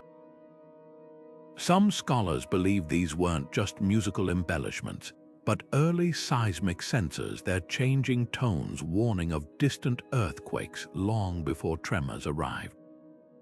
The tower also served as a vertical garden, with potted plants on every balcony to purify the air and provide herbs for medicinal use, a 15th century precursor to modern green architecture. Tragically, the tower's brilliance proved its undoing. During the Taiping Rebellion in the 1850s, its gleaming facade made it a target for destruction, its tiles looted or shattered. Today, only a handful of original fragments survive, housed in museums like rare jewels. But here's the twist: the tower's legacy refuses to fade. In 2015, a Chinese billionaire funded its reconstruction using traditional techniques, from the iron-reinforced core to the hand-glazed tiles. While purists debate the ethics of rebuilding history, the new tower stands as a bridge between past and present, proof that some visions are too luminous to be extinguished by time. Perched atop Himeji Hill like a snow-white heron about to take flight, Himeji Castle is more than just a fortress, it's a masterclass in survival. Built in 1609 during Japan's Edo period, this sprawling complex of 83 buildings has weathered over 400 years of typhoons, earthquakes, and even the firebombing raids of World War II. Its secret, a marriage of beauty and brutality, where every graceful curve serves a deadly purpose. The castle's iconic white plaster walls aren't merely decorative, they're fireproof shields, made from a mix of lime, crushed shells, and seaweed that hardens into a ceramic-like armor when dried. During air raids, these walls actually repelled incendiary bombs that reduced surrounding cities to ash. But the real genius lies beneath your feet. The castle's foundation is a geological jigsaw puzzle of some 36,000 stones, carefully interlocked without mortar. Unlike European castles built on solid bedrock, Himeji's builders embraced Japan's seismic reality. The stones are stacked with slight gaps between them, allowing the entire structure to shift and settle during earthquakes like a dancer adjusting their stance. Watch the castle's 6-story keep during a tremor, and you'll see it sway gently, its wooden joints flexing like a tree in the wind, then settling back into perfect alignment. This isn't luck, it's physics perfected by craftsmen who studied how pagodas survived quakes for centuries. Then there's the castle's labyrinthine defenses, a 3-dimensional puzzle designed to disorient and trap invaders. Spiraling paths lead attackers into dead ends beneath stone-dropping windows, where defenders could rain boulders down on them. Narrow gates force intruders to enter single file, their right sides traditionally unarmored, exposed to archers. Even the castle's famous white walls play tactical roles, their smooth surfaces impossible to scale, their bright color making nighttime attacks suicidal under moonlight. The main keeps staircases, they're intentionally uneven, some steps steep, others shallow, to break an invader's rhythm during ascent. What's most astonishing is how Himeji's elegance conceals its ferocity. The castle's curved roofs, adorned with mythical Shachihoko creatures, aren't just decorative, their copper scales channel rainwater into hidden cisterns for firefighting. The wooden lattice framework beneath the plaster allows walls to breathe, preventing the rot that destroys lesser structures. Even the castle's famed whiteness serves a purpose beyond beauty. The plaster reflects sunlight, keeping interior temperatures stable during sweltering summers. Today, as visitors navigate the castle's bewildering corridors, they're walking through a living textbook of feudal engineering. Recent restorations using 17th-century techniques, from hand-mixing plaster with seaweed to replacing roof tiles one by one, prove these methods weren't just effective, they're timeless. Himeji stands not as a relic of war, but as a monument to foresight, where every aesthetic choice was also a tactical one, and where survival wasn't left to chance, but built into the very bones of the structure. Deep within the basalt cliffs of India's Deccan Plateau, the Ellora Caves don't just occupy space, they defy it. Imagine standing before the Kailasa Temple, a structure so vast it could swallow the Pantheon whole, yet carved entirely from a single rock. This isn't construction in the traditional sense, it's subtraction on a monumental scale. Between the 6th and 10th centuries, artisans didn't build upward, they chiseled downward, removing an estimated 200,000 tons of volcanic rock with nothing but hammers, chisels, and an almost supernatural grasp of geometry. The result, a freestanding temple complex that mimics Mount Kailash, the Himalayan abode of the god Shiva, complete with bridges, towers, and a courtyard flanked by life-sized stone elephants all hewn from the living cliff. What makes Kailasa truly mind-bending isn't just its scale, it's its precision. Unlike Petra's facade first approach, Ellora's builders worked from the top down, carving the temple's three-story Gopuram tower before excavating the surrounding rock. One misjudged strike could have collapsed the entire vision, yet every pillar, every deity's serene smile, was revealed with near-flawless accuracy. The temple's alignment is equally deliberate. Its entrance faces west, catching the setting sun during the monsoon equinox, so the entire structure glows like embers, a celestial spotlight engineered 1,300 years before modern lighting design. But Kailasa is just one act in Ellora's stone symphony. Wander through the 34 caves, some Buddhist monasteries with vaulted prayer halls, others Hindu shrines pulsating with carvings of dancing gods, and you'll notice something startling. Despite sharing the same cliff face, each tradition's caves exhibit distinct acoustics. Buddhist chaityas amplify chants through parabolic ceilings, while Hindu caves dampen sound to create intimate spaces for ritual. This isn't coincidence, it's architectural theology where faith shaped physics. Even the rock itself was chosen with foresight. The basalt's fine grain allowed for intricate carvings, while its iron content hardened with exposure to air, creating a natural shield against erosion. Today, as laser scans reveal hidden chambers and inscriptions, Ellora's greatest lesson emerges: patience as an engineering tool. This wasn't a project rushed to meet a king's deadline. Generations of artisans contributed, their collective vision outlasting dynasties. The caves stand as a testament to what happens when human ambition meets geological time, a reminder that the most enduring creations aren't just built, but revealed, one deliberate strike at a time. Emerging from the Guatemalan rainforest like stone sentinels, the temples of Tikal don't just tower above the canopy, they defy it. Built by the Maya between 200 and 900 CE, these stepped pyramids were more than religious sites. They were cosmic gateways, their heights calibrated to track the movements of Venus and the Sun with uncanny precision. Picture standing atop Temple Roman 4, the tallest pre-Columbian structure in the Americas at 212 feet, your gaze skimming over a sea of emerald treetops. The roar of howler monkeys mingles with the echo of your footsteps on limestone plaster, so durable it survived 1,200 years of torrential rains and earthquakes that toppled modern buildings. This isn't just architecture, it's alchemy, where geology and astronomy merge into something transcendent. What makes Tikal's temples extraordinary isn't just their scale, but how they breathe with the jungle. Unlike European cathedrals that repel nature, these structures embrace it. The Maya engineered their limestone blocks with porous qualities, allowing tropical downpours to seep through rather than pool and erode. Their signature corbel arches, stacked stones cantilevered inward until they meet at the top, weren't just aesthetic.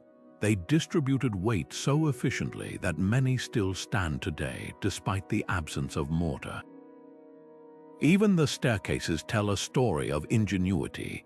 Each step rises at a brutal 70-degree angle, not to deter climbers, but to align with the sun's zenith passage, a celestial event that bathes the temples in shadowless light, turning them into solar calendars for agricultural rituals.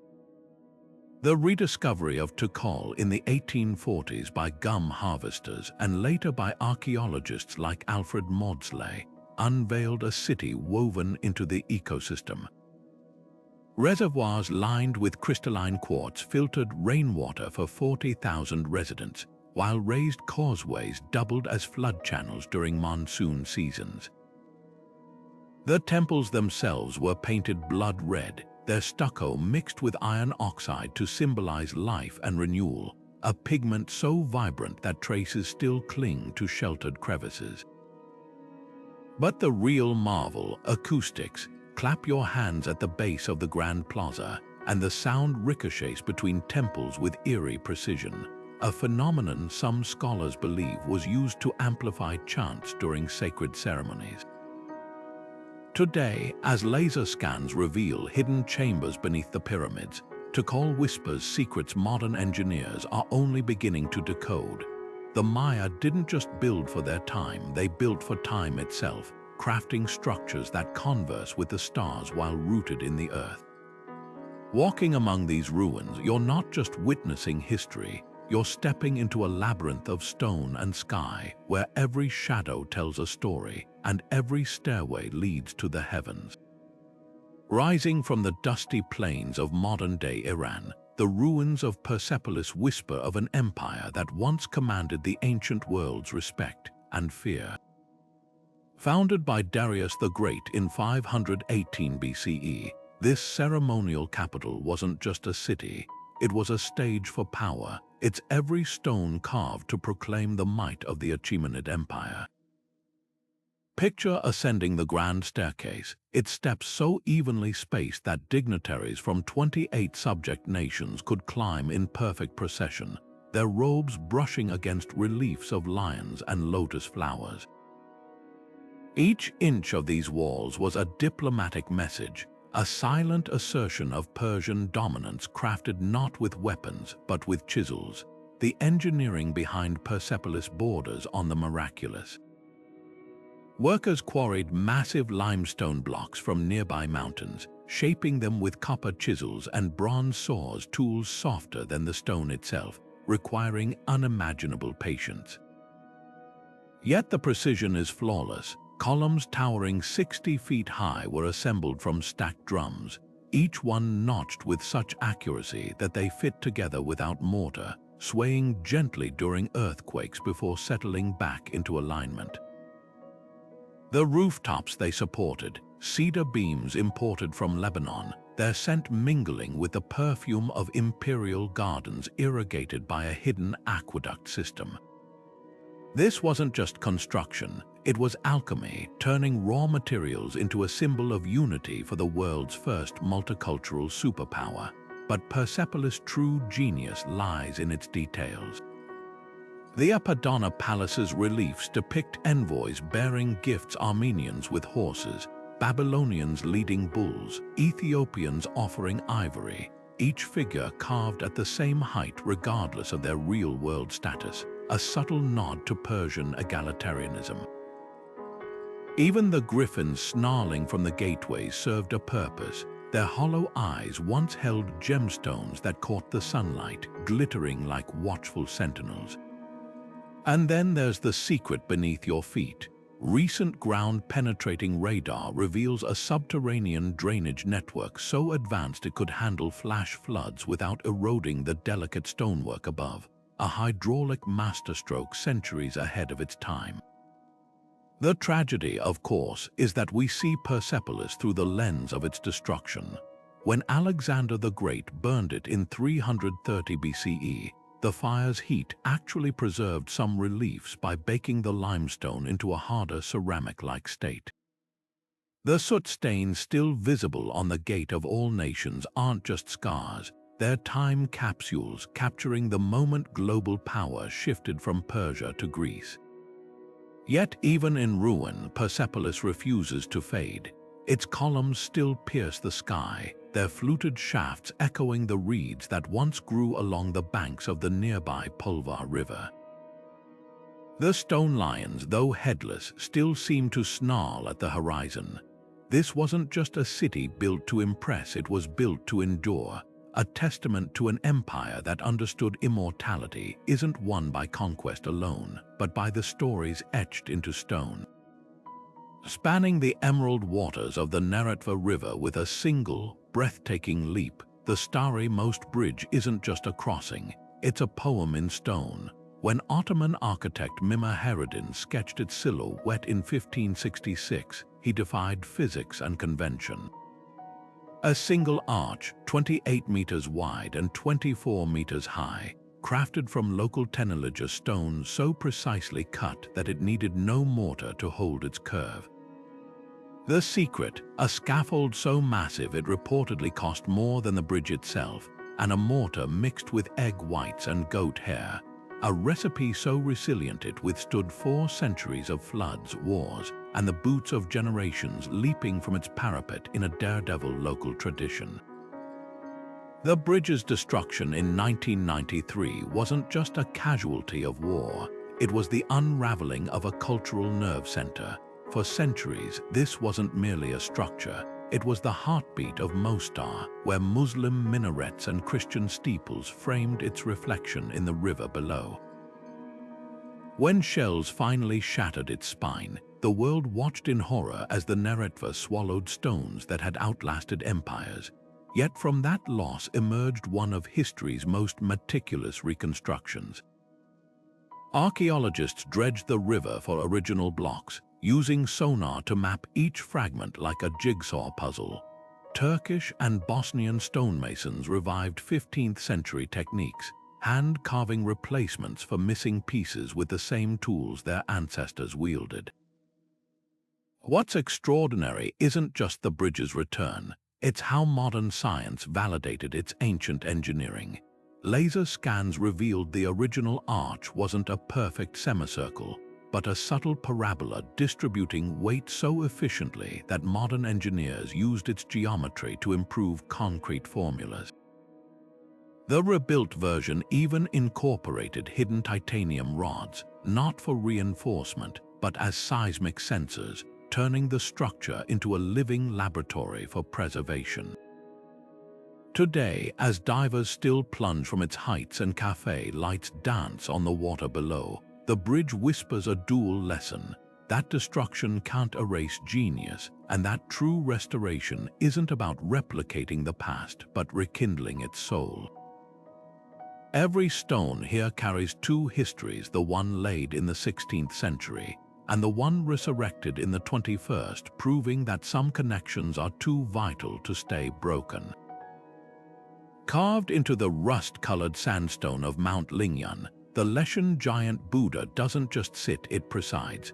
Towering at 71 meters tall, with shoulders broad enough to host 100 people and ears so large they could cradle an adult, this 8th century marvel isn't merely a statue, it's a geological collaboration. Imagine the audacity of the monk Haitong, who conceived this colossus in 713 CE, not as an act of vanity, but as a plea to the turbulent rivers below. The Min, Dodu, and Kingi rivers converged here in a deadly swirl, capsizing boats and claiming lives until Haitong vowed to carve a guardian so immense its presence would calm the waters. Legend says he gouged out his own eyes when officials tried to seize the project's funds, a grim testament to his resolve, but the Buddha's true genius lies beneath its weathered surface. Rainwater trickling down the cliff face could have eroded the statue into oblivion, but the Tang Dynasty engineers wove an invisible web of drainage channels into the folds of its robe, behind its coiled hair, even along the curve of its ears. These weren't crude gutters, they were precision-carved arteries, angled to channel moisture away from critical areas without altering the statue's silhouette. Modern laser scans reveal over 1,000 of these hidden passages, some as narrow as a finger, others wide enough to crawl through, all working in concert to keep the sandstone from crumbling.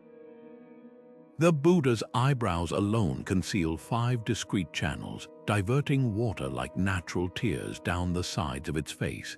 Then there's the statue's posture, a masterstroke of passive stability.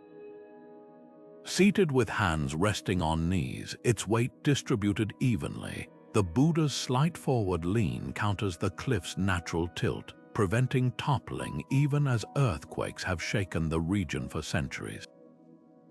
The builders even left sections of the original rock intact behind the statue's head, creating a natural anchor that ties it to the mountain like a keystone. Today, as visitors crowd the viewing platform at its feet, few notice the most extraordinary detail. The river currents did change after the Buddha's completion. Centuries of rock debris from the carving process settled into the riverbed, altering the flow just enough to tame the whirlpools. Whether divine intervention or happy accident, the result is undeniable, a testament to how human ambition, when wedded to geological wisdom, can reshape both land and legend. The Buddha's cracks and lichen stains aren't flaws, they're a living diary, each mark a chapter in a story that's still being written. Beneath the sun-baked plains of Cappadocia lies a labyrinth that redefines the word fortress.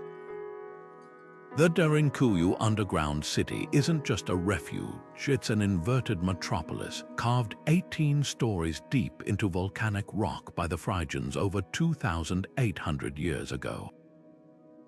Picture descending through its narrow passageways, your fingers brushing against walls worn smooth by generations of hands fleeing invaders. Each twist reveals another marvel of pre-industrial engineering.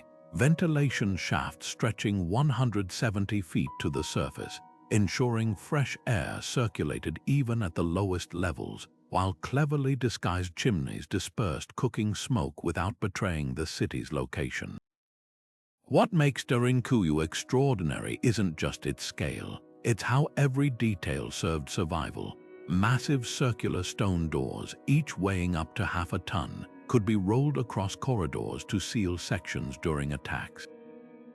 These weren't crude barriers, they pivoted on precisely carved sockets, allowing a single person to operate them while invaders hacked uselessly at the impermeable rock. The city's design formed a series of concentric defenses. If one level fell, residents could retreat deeper, collapsing tunnels behind them. Even the staircases told a story of strategic thinking. Some spiraled clockwise to favor right-handed defenders swinging downward strikes against ascending enemies.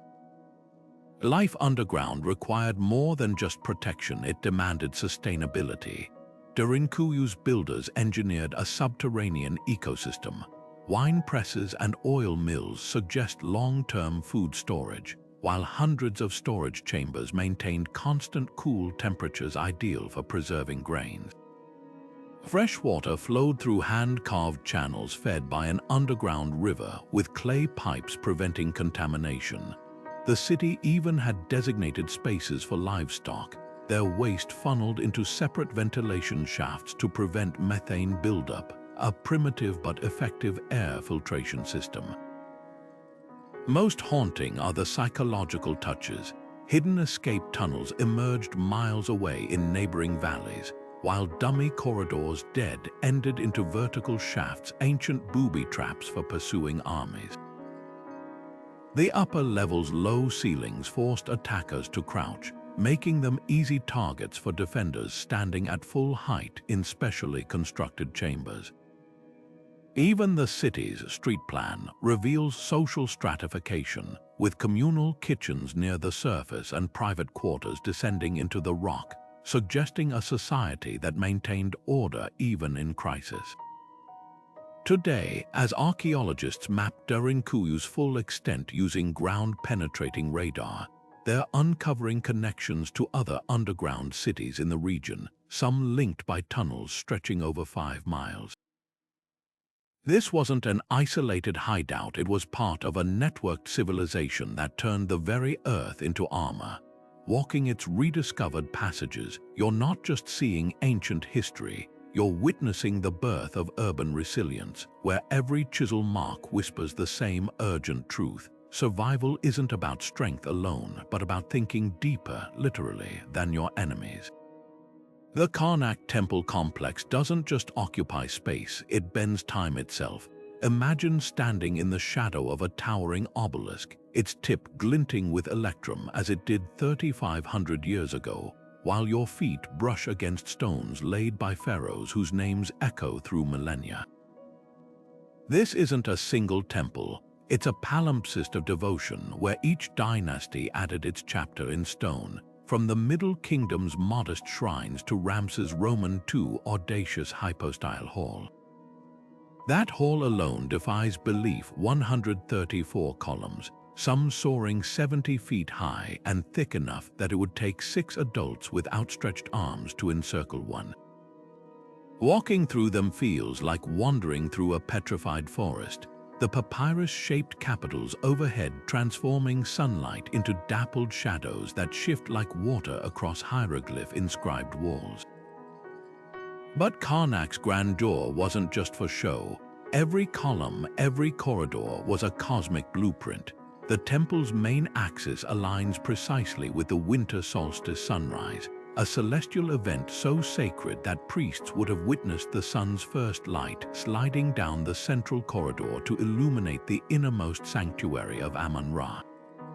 Even the hall's layout held meaning. The central columns, taller and thicker, symbolized the primordial mounds of creation, while the outer rows recreated the marshy edges of the mythical Nile where life began.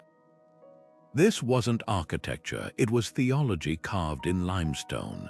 What's often overlooked is how Karnak's builders tackled practical challenges with genius. Those towering columns, they weren't solid stone. Engineers constructed them from stacked drum segments, each precisely tapered to fit snugly without mortar, a design that allowed the structure to flex during earthquakes. The temple's foundation, too, reveals sophistication. Beneath the sandstone slabs, archaeologists found layers of sand and gravel acting as a shock absorber, a technique modern engineers call base isolation. And then there's the sacred lake, not just a ceremonial pool but a hydraulic marvel. Fed by underground springs, its waters were used to purify priests and cool the temple's microclimate, while its depth was calibrated to reflect specific stars for nighttime rituals. Karnak's most poignant lesson, though, lies in its incompleteness. Unfinished pylons with exposed masonry showed chisel marks where workers downed tools, their last strokes frozen in time. Obelisks lie half-carved in quarries, their granite still whispering what might have been. This raw, unfinished state doesn't diminish Karnak, it humanizes it. We're not seeing a polished relic, but a work in progress across centuries, where ambition outstripped even pharaonic lifespans. Today, as lasers scan the temple's cracks and drones map its sprawling ruins, Karnak endures not as a museum piece, but as a living lesson in how civilizations reach for immortality, one stone, one solstice, one generation at a time. Rising from the Sri Lankan jungle like a stone dagger thrust into the sky, Sigiriya Rock Fortress defies logic and gravity in equal measure. Imagine scaling the vertiginous face of this 600-foot granite monolith, your fingers brushing against frescoes that have clung to the sheer rock for over 1,500 years. This isn't just a palace, it's a vertical kingdom, a 5th-century engineering marvel where every brick, every brushstroke was hauled upward against impossible odds. King Kashyapa didn't just build a fortress here, he orchestrated a symphony of stone and water, transforming this natural citadel into a statement of power so audacious it still leaves visitors breathless. The ascent begins with the mirror wall, a polished parapet of porcelain smooth plaster mixed with egg whites and honey. Originally so reflective it allegedly showed the king his likeness as he passed, its surface now bears ancient graffiti, poems scratched by awestruck visitors from as far back as the 8th century, making it one of the world's oldest open-air guestbooks. Halfway up, the rock curves inward to reveal Sigiriya's most ethereal treasure, the frescoes of the Cloud Maidens. These 21 surviving figures, painted with mineral pigments in hues of ochre and lapis, seem to float against the cliff face, their golden jewelry and lotus blossoms rendered with such delicacy that scholars debate whether they depict celestial beings or Kashyapa's concubines. The secret to their longevity, a protective overhang that shields them from monsoon rains, and a beeswax glaze that repels both humidity and insects, an ancient conservation technique modern restorers are only beginning to decode. But Sigiriya's true genius lies in its defiance of terrain. The summit, nearly an acre in area, was leveled to accommodate a palace complex with pools, pavilions, and a throne carved from the living rock. How did builders transport water to such heights? An intricate hydraulic system of underground channels and gravity-fed cisterns, some still holding water today, pumped moisture from reservoirs at the base using a series of terracotta pipes and wind-powered pumps. The gardens below, laid out in precise geometric patterns, are even more astonishing. The symmetrical water gardens feature serpentine streams and octagonal pools engineered to reflect the rock's silhouette, while the boulder gardens incorporate natural outcrops into terraced courtyards, their edges softened by whispering fountains. Perhaps most remarkable is how Sigiria's isolation became its salvation. Abandoned after Cassiopeia's death, the fortress was swallowed by jungle, its existence fading into legend until British explorers stumbled upon it in the 19th century. The very inaccessibility that made construction so arduous preserved it from looters and the elements. Today, as archaeologists use drones to map hidden chambers within the rock, Sigiriya stands as a paradox, a monument to human ambition that thrived by being forgotten, a masterpiece that whispers how the boldest dreams often outlast the empires that birthed them. Rising like emerald stairways into the clouds, the Banor rice terraces transform the Cordillera Mountains into a living tapestry of green, one carved not by machines, but by generations of Ifugao hands wielding nothing but wooden tools and ancestral wisdom. Often called the eighth wonder of the world, these 2,000-year-old terraces aren't just farmland. They're a masterclass in symbiotic engineering, where every contour collaborates with the land rather than conquering it. Picture standing at the base of these cascading steps, some towering as high as 5,000 feet above sea level. The stone and mud walls, reinforced with wild grasses whose roots knit the soil like nature's rebar, follow the mountain's curves with such precision they appear to grow from the earth itself. What makes these terraces extraordinary isn't just their scale, it's the invisible intelligence behind them. The Ifugao people didn't merely flatten slopes, they designed a self-sustaining watershed. Rainforest springs feed a gravitational irrigation system so precise that water descends from terrace to terrace without pumps or pipes, guided by hand-carved channels and bamboo dividers. Each plot acts as a micro-reservoir, filtering silt and distributing nutrients evenly, a feat modern agronomists are only beginning to replicate. The terraces even mimic natural ecosystems. Azolla ferns floating in the paddies fix nitrogen, while fish and snails control pests, creating a closed-loop harvest that's thrived for centuries without chemical intervention. The real marvel, though, is how this ancient system anticipates challenges we now call climate resilience. During droughts, hollowed logs hidden beneath the terraces release stored groundwater. In monsoons, overflow channels divert torrents away from fragile walls. Even the terrace angles are calibrated steeper at higher elevations to shed excess rain, gentler below to retain moisture. This isn't luck, it's hydroengineering refined over millennia, where observation of mist patterns and bird migrations informed decisions now validated by satellite data. Yet the terrace's greatest lesson isn't technical, it's cultural.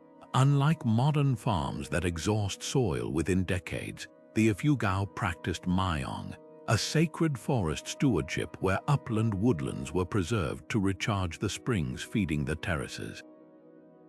Villagers maintained stone markers dictating when to plant, flood, or let fields lie fallow, blending ritual with hydrology. Today, as concrete encroaches and younger generations migrate to cities, UNESCO-listed Banor faces a new test, preserving not just stones and water, but the living knowledge that breathes life into them. Walking these terraces at dawn, when mist clings to the paddies like spun silk, you're not seeing a relic, you're witnessing a conversation between humanity and mountain, one that began centuries ago and still whispers secrets to those who listen. The Afugao didn't build for monuments, they built for tomorrows, leaving behind a blueprint where sustainability isn't an innovation, but a tradition.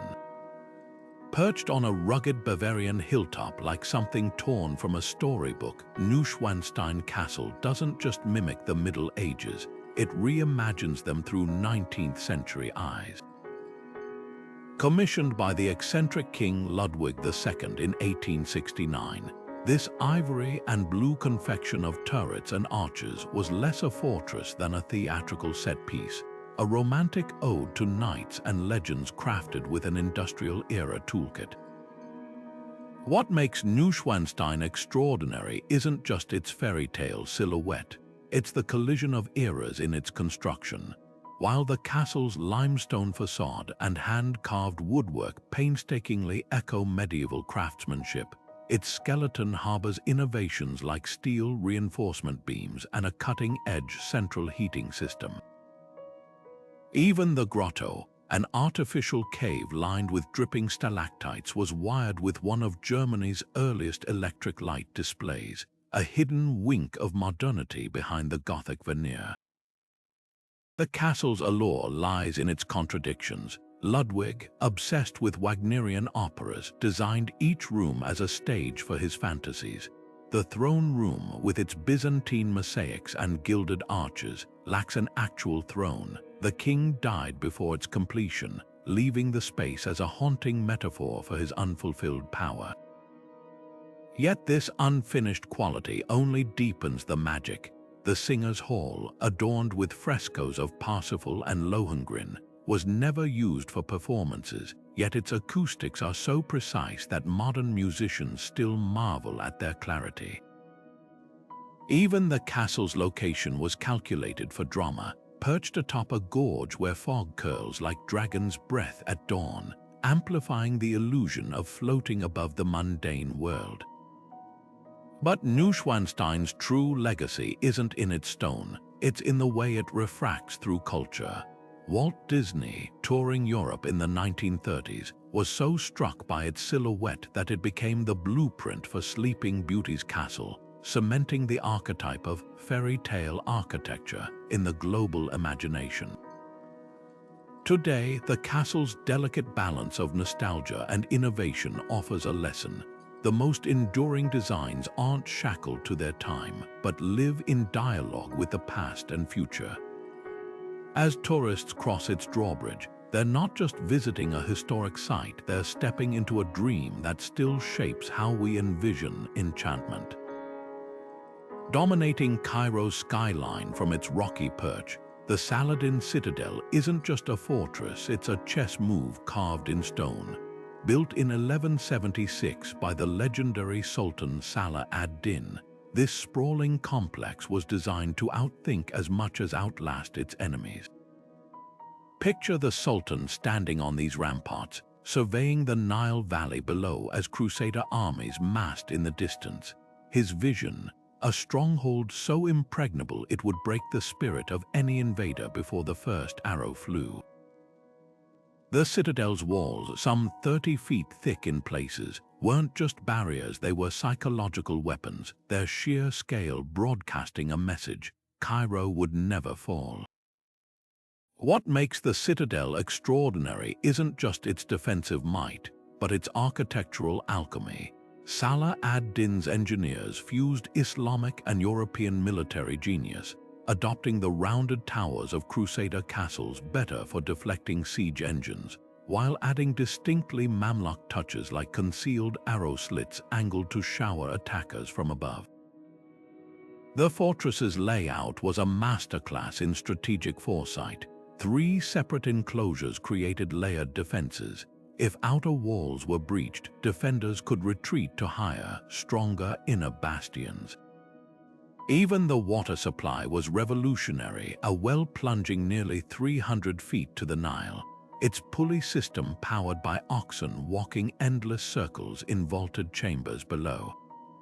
Step inside and the citadel reveals its softer face. The Mosque of Muhammad Ali, added in the 19th century, gleams with alabaster walls and cascading domes, an Ottoman jewel set in medieval stone. Its clock tower, a gift from France's King Louis Philippe, still bears the marks of a lopsided trade, the obelisk now standing in Paris' Place de la Concorde. Nearby, the 14th century mosque of Al-Nasir Mohammed whispers of Mamluk splendor, its slender minarets adorned with intricate stucco work that seems to dissolve into lace against the sky. But the citadel's true power lies in its layered history. Crusader prisoners once carved crosses into the limestone, their faint scratches still visible in dungeon walls. Harem quarters where sultans' wives whispered politics now house police museums displaying vintage motorcycles. This isn't a monument frozen in time, it's a living chronicle where every era left its fingerprints. Modern restorers face a delicate dance, using laser scans to stabilize medieval masonry while preserving 19th century frescoes flaking from humidity. Standing at the citadel's edge today, watching sunset gild the minarets of Islamic Cairo below, you're not just seeing a fortress, you're witnessing the DNA of a city, a place where defense became diplomacy, where stone absorbed the dreams of sultans, soldiers, and artisans alike. The walls may have been built to repel crusaders, but their legacy is an embrace, holding centuries of Egyptian history safe within their embrace. High above the Oaxaca Valley, where the air thins and the horizon stretches uninterrupted, the ancient city of Monte Albán emerges like a stone crown atop a leveled mountain. Imagine the audacity of the Zapotec people in 500 BCE, gazing up at this rugged peak and envisioning not just a settlement, but an entire sacred metropolis carved from its summit. This wasn't simply construction, it was geological alchemy. Workers toiled for generations, moving millions of cubic feet of earth to sculpt an artificial plateau nearly half a mile above the valley floor, a feat that would challenge modern bulldozers. The result, a sprawling urban masterpiece where pyramids and plazas align with celestial precision, their stones whispering secrets of a civilization that thrived for over 1,000 years. What makes Monte Albán extraordinary isn't just its elevation, it's the intentionality behind every structure. The Great Plaza, stretching over 900 feet in length, functions as both a ceremonial stage and a cosmic calendar. During solstices, shadows knife across its trapezoidal layout, marking seasonal transitions with theatrical flair. Nearby, the Danzantes wall unsettles visitors with its eerie bas-reliefs, figures contorted in what scholars debate are dance, torture, or shamanic transformation.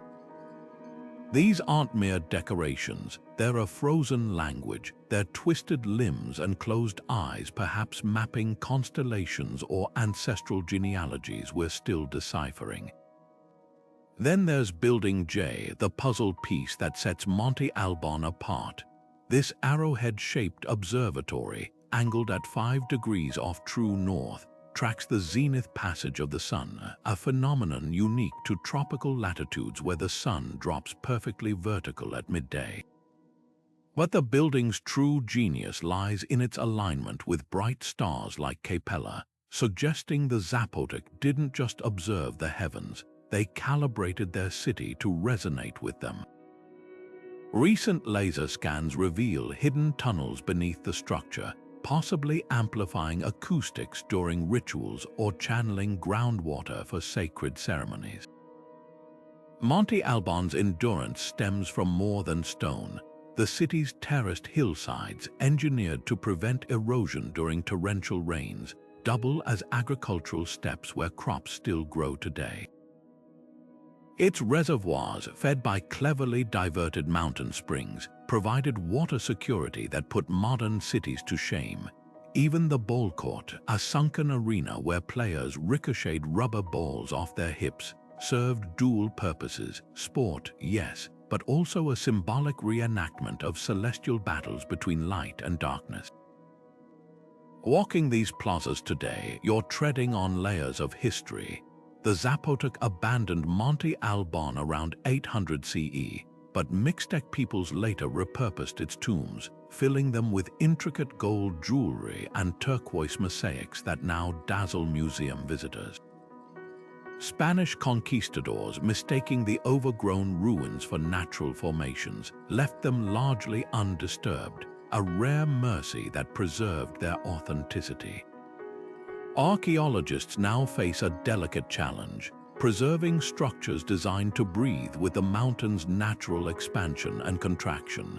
Traditional lime mortar, mixed with cactus sap as the Zapotec did, is being revived to repair cracks without compromising the original elasticity. Drones map undiscovered suburbs beneath the soil, hinting at a metropolis far larger than the visible ruins suggest. Monte Albán's greatest lesson isn't carved in its temples or encoded in its star charts. It's the testament of a people who didn't just adapt to their environment, they conversed with it, shaping a mountain into a mirror for the cosmos. This isn't a dead city, it's a dialogue across centuries, asking us what we might build if we thought not in years but in millennia. From the pyramids to modern marvels, these 40 engineering feats stand as testaments to humanity's relentless ingenuity, a proof that when vision and craftsmanship collide, the results can outlast empires, languages, even the shifting sands of time itself. What's astonishing isn't just that these structures survived earthquakes, wars, and weathering, but how they did it. The Romans mixed volcanic ash into their concrete, creating a self-healing material that modern scientists are still struggling to replicate. The Incas shaped stones so precisely that not even a razor blade can slip between them, allowing their walls to dance with seismic waves rather than collapse. And the builders of the Great Zimbabwe, they stacked granite blocks without mortar, trusting gravity and geometry to hold their kingdom together for 1,000 years. These weren't accidents, they were acts of calculated brilliance, born from deep observation of nature and an unwavering commitment to legacy. But these marvels offer more than just technical lessons. They're windows into the souls of the cultures that birthed them. The Pantheon's oculus, framing the heavens like a celestial eye, reveals Rome's obsession with cosmic order. Angkor Wat's alignment with the equinox sun speaks to the Khmer Empire's reverence for celestial cycles and the delicate Muqarnas vaulting of the Alhambra. That's Islamic geometry made tangible, a meditation on infinity carved in plaster and tile. Every structure whispers the values of its creators, whether it's the communal resilience of Mesa Verde's cliff dwellings or the divine ambition of Egypt's pyramid builders. What's truly humbling is realizing how much we've forgotten. The aqueducts of Rome delivered water with gradients so precise modern engineers use lasers to measure them. The wind-catching towers of ancient Persia cooled buildings without electricity, and the rice terraces of Banor, they've farmed the same slopes for 2 millennia without depleting the soil, a masterclass in sustainability we're only now relearning. These aren't relics, they're blueprints, urging us to blend tradition with innovation as we face our own challenges. So the next time you walk past a modern skyscraper or cross a steel bridge, remember, we're building on foundations laid by those who dared to think centuries ahead. Their legacies challenge us to create with the same foresight, craftsmanship, and respect for the natural world. Whether you're marveling at the Leaning Tower of Pisa's accidental poetry or tracing the celestial alignments of Machu Picchu, these wonders invite you to look closer, dig deeper, and see history not as a static record, but as a living conversation.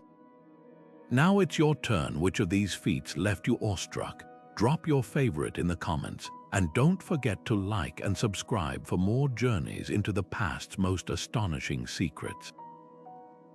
After all, the greatest tribute we can offer these builders isn't just admiration, it's ensuring their stories keep inspiring